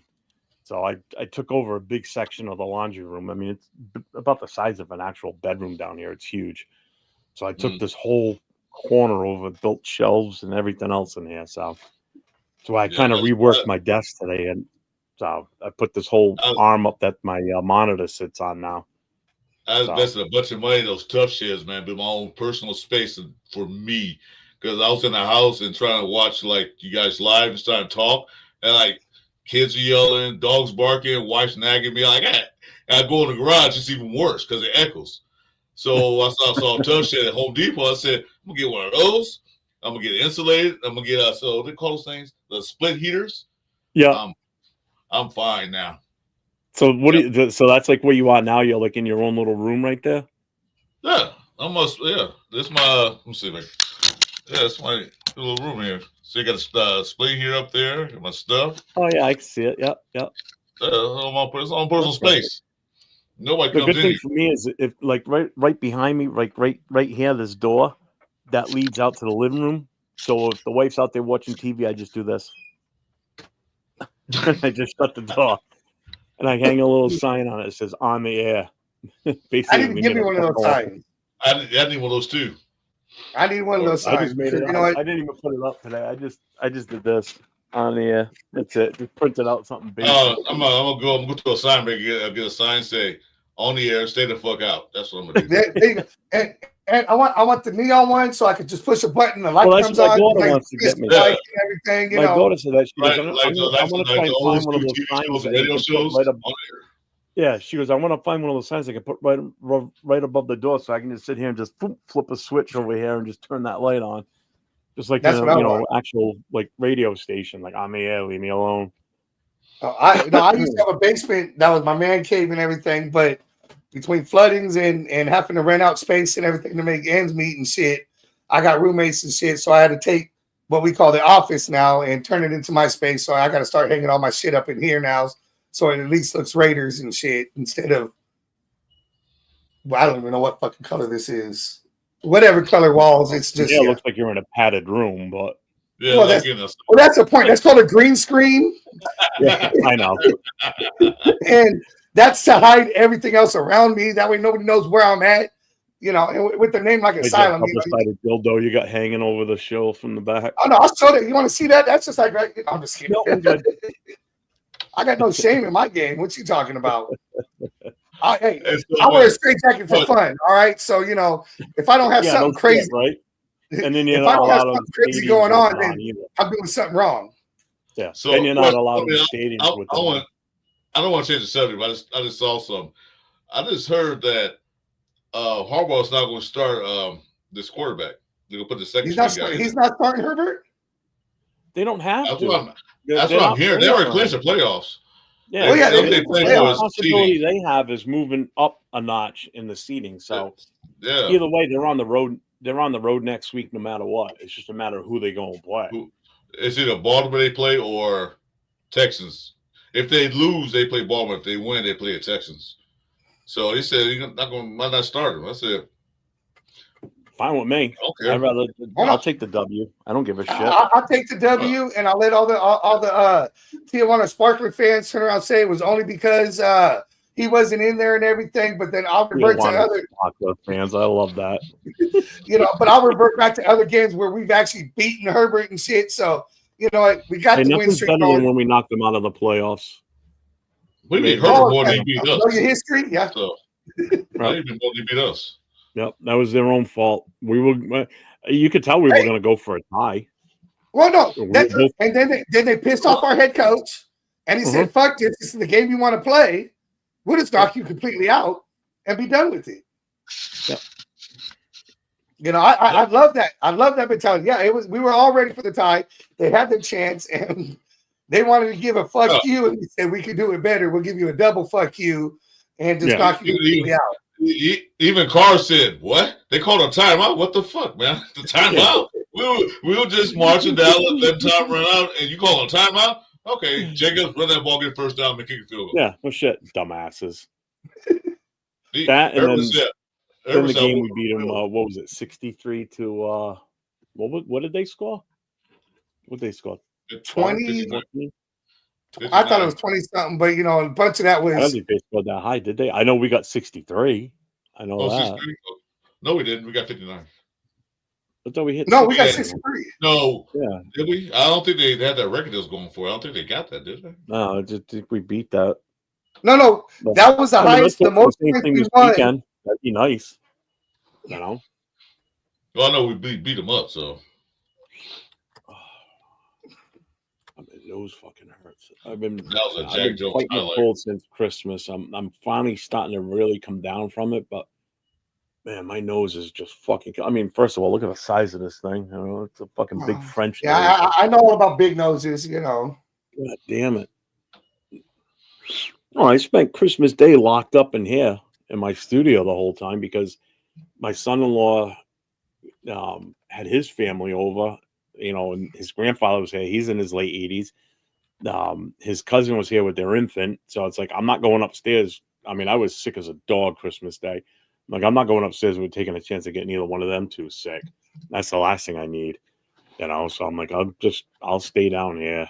And I just spent Christmas Day by myself with my computer. 63 to 21. I was able to watch football all day. So where did I get that 9 from? Oh well. So what's your prediction for this weekend? What do you guys got for a score? For a score? Yeah. Chris, you go first. The sound's still thinking. I can see the smoke. I'm gonna say Raiders going to get the most points this weekend because they all play for something for next year's contracts. I think they're gonna score 27 to 31 points. That's what I'm thinking because they're going to play because they know this is it for this is final audition for next year. They say I'm gonna be back. I'm gonna be a starter because contrary to popular belief, these guys still want to be a Raider. A lot of these guys, they do. They're not giving up. They want to come back. So I say 31-17 because I don't think the Chargers are going to. I still call them San Diego, so excuse me. I do too. I flip. That's why I still refer to the Redskins as the Redskins. I don't call them. So do I. I'm not changing their name. It's Chargers. If Harbaugh, if the rumors are true, these are rumors. I just heard this from a minute ago. They're not gonna put Herbert. They're gonna put the Stick. That's his name. I don't even know the back. Yeah. It's Stick. If they put him in, they take all the second, third string. Our second string, third string is better than their second, third string. Easy. So I say 31-17, 31-14. Okay, I can go with that. What do you think, Asylum? I want to say just because it's the AFC West always plays each other hard, shit like that. I'll say 27-23. Raiders win. I think we're going to break 30 this week. I mean, we almost did last week. I kind of like Chris's score, but I'll up it a little bit. I'll go 33-21. I still think the Chargers are going to score some points. I mean, it's inevitable. They're going to score something. If anything, it's probably going to be on special teams because our special teams isn't the best. No. You know, we're not as late. Our special teams was the strong suit this year until the last 4 games or so.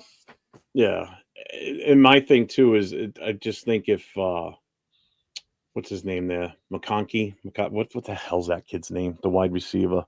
That kid's good.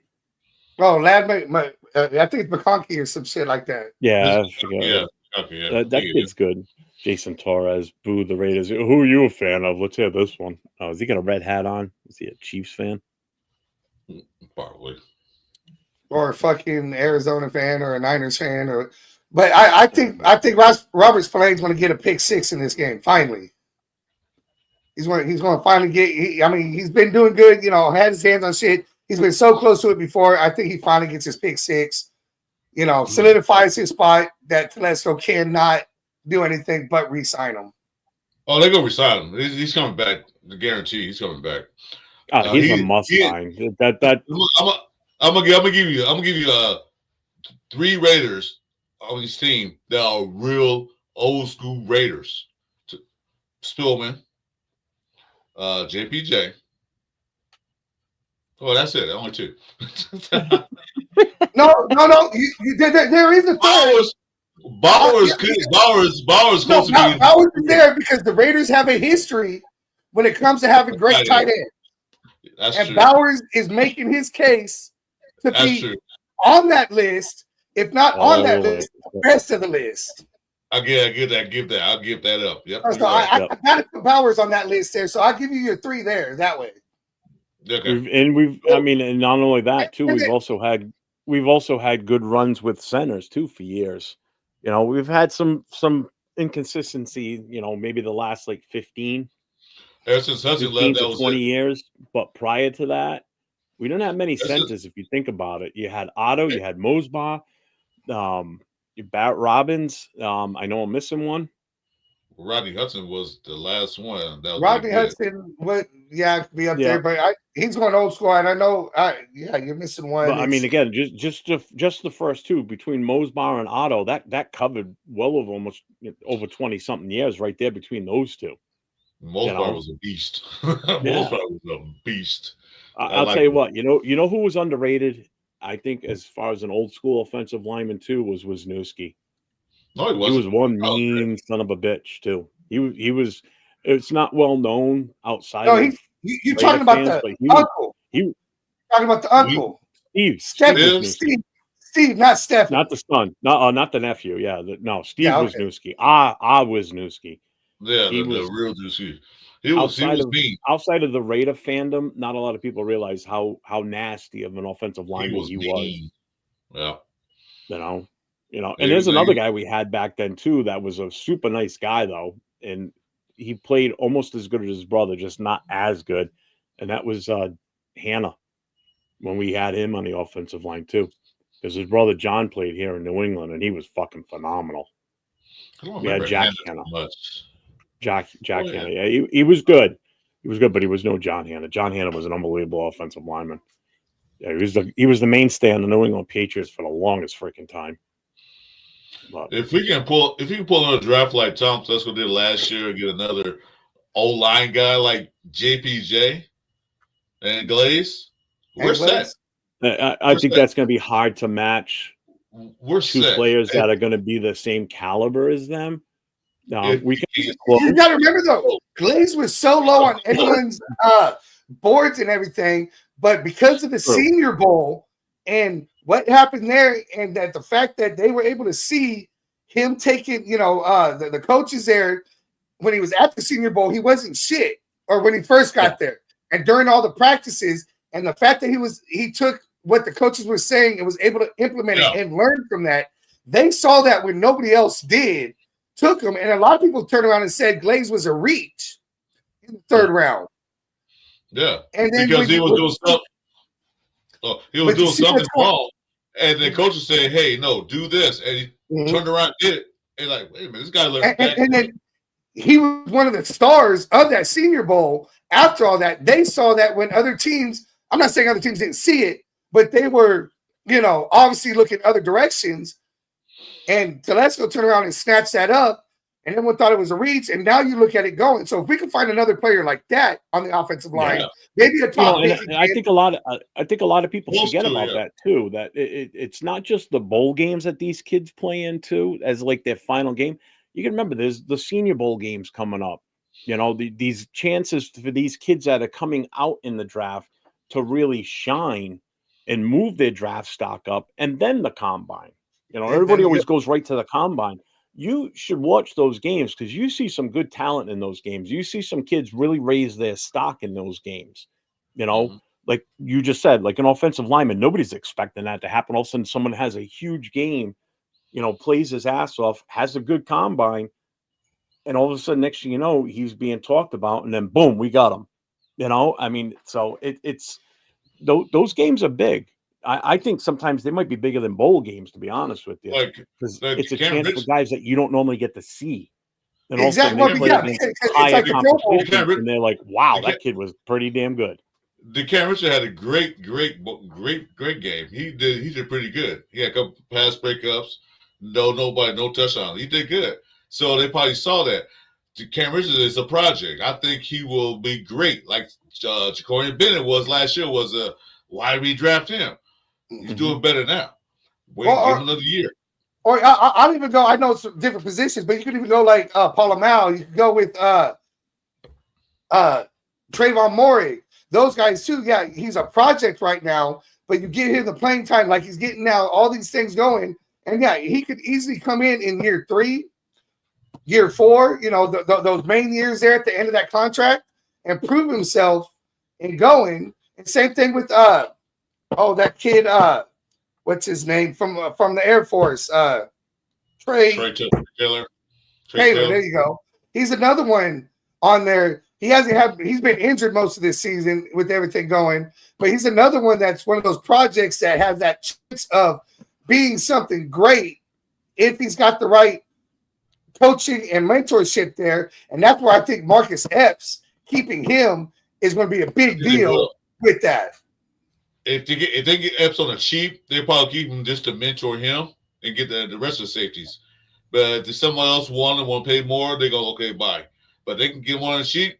They'll stay give them a 2-year prove-it deal to help mentor the young kids. They'll keep them.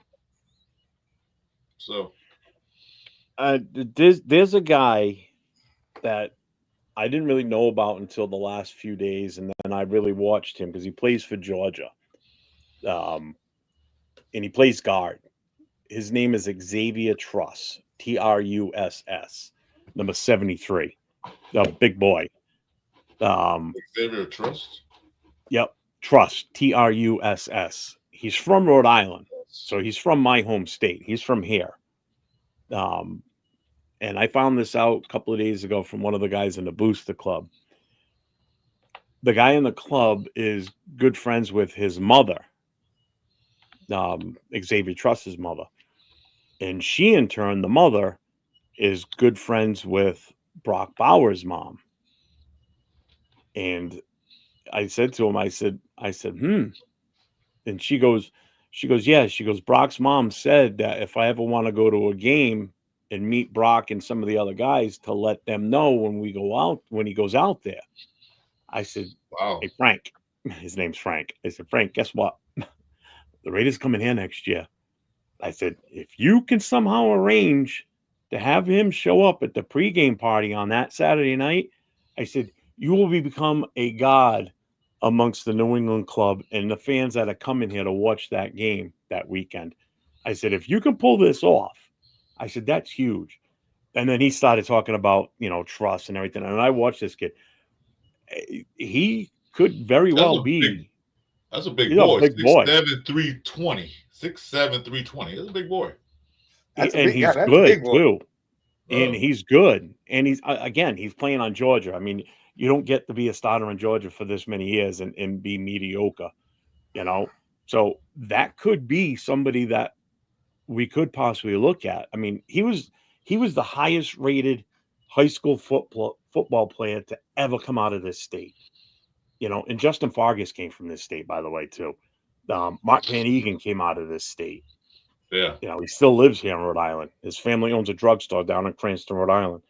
So, I mean, this kid is that good. And like Chris, you just saw what he looked at. He's a big son of a bitch, too. And I watched him play the other night, and the kid can handle his own, So that very well could be somebody that we keep an eye on. And I'm thinking it might help the fact that Brock is there in the Raider organization, and because of his value to the team this year, may have some sort of input on certain plays too, especially coming from Georgia. I mean, Georgia's a powerhouse when it comes to NFL draft. You know that as well as I do. So, I mean, again, this could be a name to just keep on the back burner and just think about it when the day comes. See where he's fallen in the rankings, as far as... And the thing is that I'm looking at, and it's kind of rare these days, but he played in Georgia all his 4 years, no transfer, nothing. He played from year one to year. He's 23, so he's not coming in as some kid. He's never transferred to another school. What's that called? The portal. The portal, yeah. He never used the portal. And to me, with the way it goes nowadays, I like players like that. Not one who's going to play. I'm not getting what I want, so I'm going to go over here do the. I don't like this whole portal thing, my opinion on that, but I don't like it where, it's just kind of like, like play like the NFL now. I'm not getting my way. So, I'm going to ask for my trade. I'm going to do this. I'm going to hold out. I've just never been a fan of that. You go, you earn your spot, you go do everything. And so I got respect for players, college players who are willing to. Well, I disagree on that because some players can do it because you get one player like he knows he's probably better. He's better. He should play more time. They go to a school and can play. Now I don't like players going from a small school to a big school just to get on that championship run, the ring. I hate those. I hate people do that. But if he goes to a school like, I want to play. Alamo Shadows this school because they need a quarterback or a wide receiver.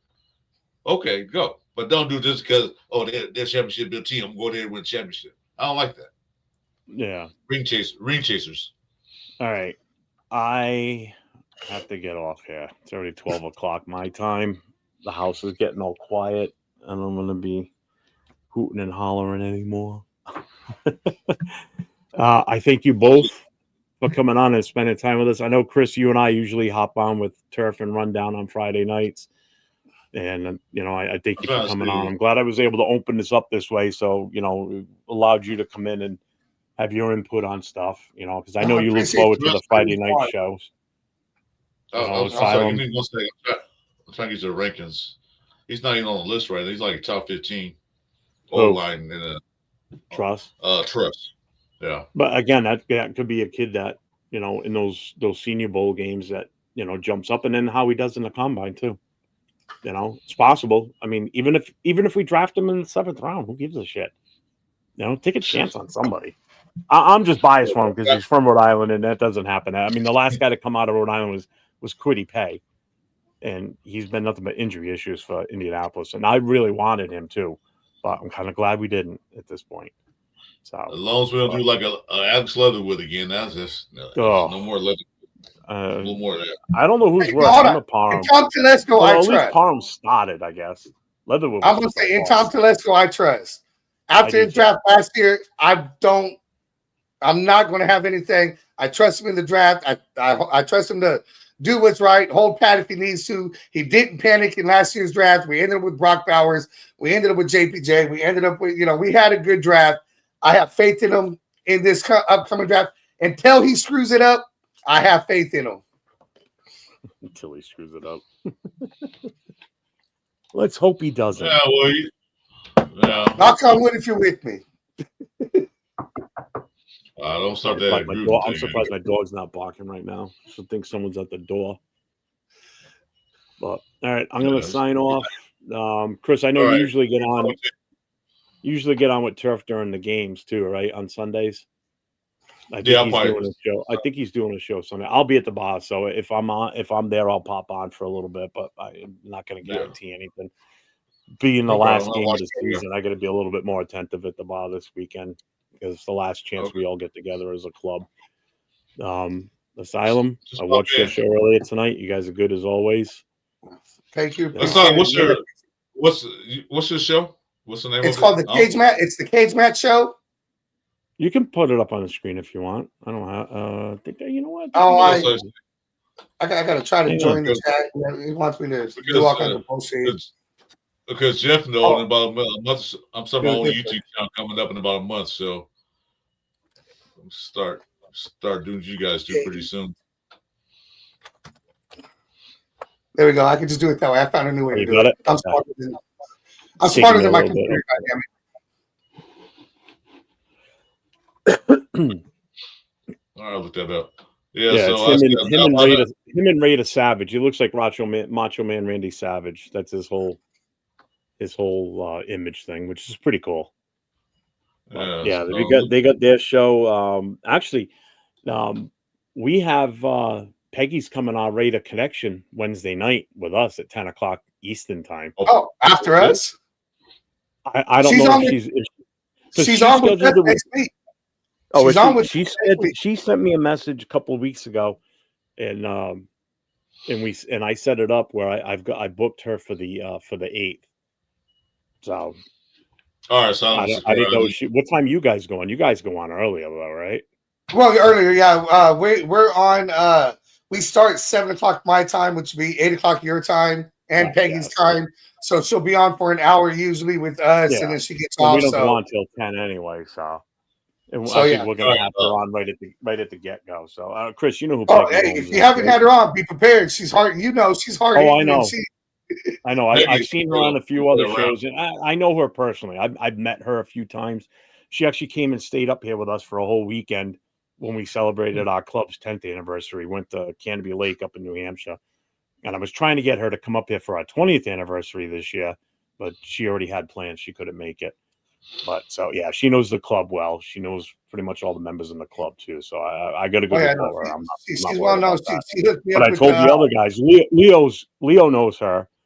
But I told the other two guys on with us. I told LV Raider 10 and Jay from Just Win Raiders, baby. I said, you might want to just brush up on your history a little bit. I said, because she'll hit you hard with facts and such. I said, first time we brought her on, ready, you better, yeah. And if you're not ready, you better be fast with Google to get your answers. I saw she knows her stuff, man. So you can't pull her leg, man. Like she knows. No. She will tell you. Yeah. No. So. And if you don't know, she'll let you know. Don't fluff it. Don't try and fudge it. I even said that to him. I said, if you don't know the answer, just go, you know what? You got me on. I don't know. Because I'll do the same thing. If she gets me with something that I don't remember, then guess what? You got me. Because I'm not going to sit there and go, oh, yeah, I remember that. And then she goes and elaborates more. Now you're stuck in a fucking lie. And you look like a dick on a live stream. I ain't doing that shit. No way. No, not with her. I mean, Peggy's like Mike Tyson back in the day. She'll knock you the fuck out real quick. Yeah, Miss Peggy ain't no joke. She goes every night before dinner. Our dad used to have us cite stats and statistics and history about the Raiders as kids. She goes every night before dinner. We had to do this. I said, "Oh shit!" I'm like, "Yeah." Then there's no way she does not know what she's talking about.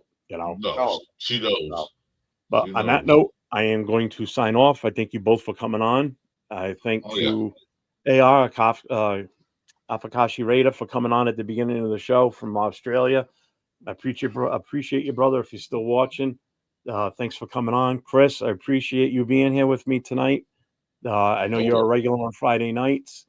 In Asylum, you've got your regular show, The Cage Match. Everybody check that out. Everybody keep an eye open for Chris. I know he's talking about starting his own show going forward at some point. So when he does, we'll help promote him, get him out there. Everybody, appreciate it. Hit the like and subscribe for everybody that's on these shows. We need your support. We appreciate everything you guys do for us, and we try and provide anything we can is for you guys as far as content. I know Asylum and his partner Raider Savage, their show is pretty damn good. If you ever get a chance to watch it, it's a great show. They're funny as shit. I always go on there and type shit in the chat and bust their balls throughout the show. And I end up throwing them off track sometimes because I see Savage start laughing, so I know I got him. And then Asylum sees it, and then he starts. It's fun. They interact with the channel pretty damn good too, which is the best part. That's what it comes down to. It's interacting with your people in your chat. It's a good time. None of us are making a super duper living off of this shit. Hold on, you making anything off of this? No. I want to grow up to be like you. I honestly, I do this for two reasons. One, it's giving me something to do. I'm permanently can't work anymore, so I'm done with that aspect. So this gives me something to do and occupy my time, and it helps with me with promoting the club. And I've already met people that didn't even know the club existed here in New England that are now members of the club. So it affects us in that way too. And that was the whole goal for me to get on social media like this with the club intent to promote the club. And now I've made so many connections. So now this is also going to help when the Raiders come here to play the Patriots next season. I already know of a bunch of people that are going to be coming out here for that game. I'm going to try to make that game. Asylum's already trying to procure a spot on my couch for the weekend while he's here. I already talked to Leo and them. I said, you guys don't have to worry about renting a car or using Uber. I said, I'll be your Uber driver. I said, as long as you don't land in Boston, as long as you land at Warwick at PVD Airport, Providence, Rhode Island, and not Boston, I'll pick you up and bring you to wherever it is you need to go for the hotel or whatever, because I'll help you guys find the hotels too. I said, but I'm not driving into Boston. Boston's a fucking nightmare to get in and out with that airport. Only if it's in September. If it's in November, December, I'm counting me out. I know it's cold there in November. Yeah, if it's in December, I won't even bother talking to you about it, Chris, because I know you won't go. Unless we get like this wicked heat wave, but I don't count on that. Fingers crossed. I love doing this.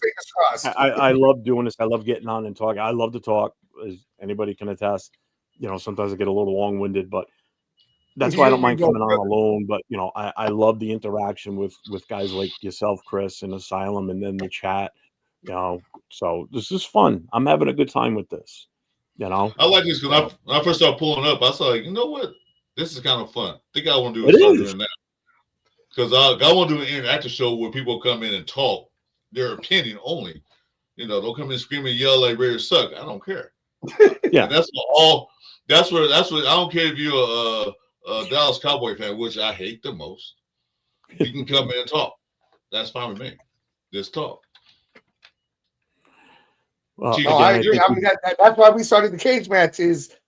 We wanted to be informational. We wanted to teach the new school with the old school stuff. We do all kinds of things. We try to have fun. We have skits. We do informational things. Again, we did it just because we used to just sit there and bullshit on the phone for fucking hours doing this. We said, you know what? Why not start a podcast and just do it like this? And this is our second season, and I mean, I had a hell of a time. I'm like there, I could talk to and get long-winded sometimes and go, but in the end, it's just I haven't even missed a single episode, and we did what's today? Today was 76 weeks. I think it's 70 something. And I haven't missed an episode. I look forward to doing it. Every time it's fun. I love coming on shows like this and being. I mean, you even had me help you co-host a few weeks ago. Oh no, yeah, and we did, and we appreciate that too because Savage. I saw that. Yeah, I saw that. Savage couldn't make it, but it gets to the point. I love to go back and forth. I love I don't want to call it argument, but agree to disagree. We don't have to agree on everything. I'm not here to change anybody's mind. I'm just here to give my opinion. You guys have your opinion, just like the running back situation on this episode here. We don't have to agree on everything and go, but it's good to be able to get the information out, say how we feel. And, just have that banter back and forth. It's kind of like a tailgate, and I miss tailgating. I was a 17-year season ticket holder in Oakland, and ever since I moved to Kansas, I haven't been able to go to a game since they moved, and, I missed the tailgate, and this is the closest thing I get to a tailgate right here.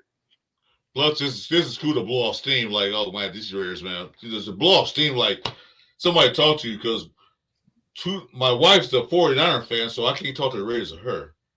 My whole family's 49ers fans. I know the feeling. My whole family's 49ers fans. My whole side, the other side of the family is all Patriots fans. My daughter's a Packers fan. I don't know how that happened, but her side of family all Cowboy fans. Her side of family Cowboy fans.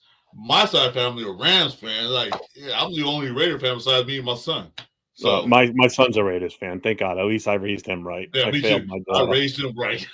My daughter's a Raiders. Well, both my daughters are Raiders fans. My stepson's a fucking Chiefs fan. Unfortunately. Well, I got a granddaughter, and now I got a grandson on the way coming in May. So I'm gonna make sure the grandson gets raised right, and he's gonna be a Raiders fan. He ain't gonna be no goddamn fucking Patriots fan. I'll tell you that.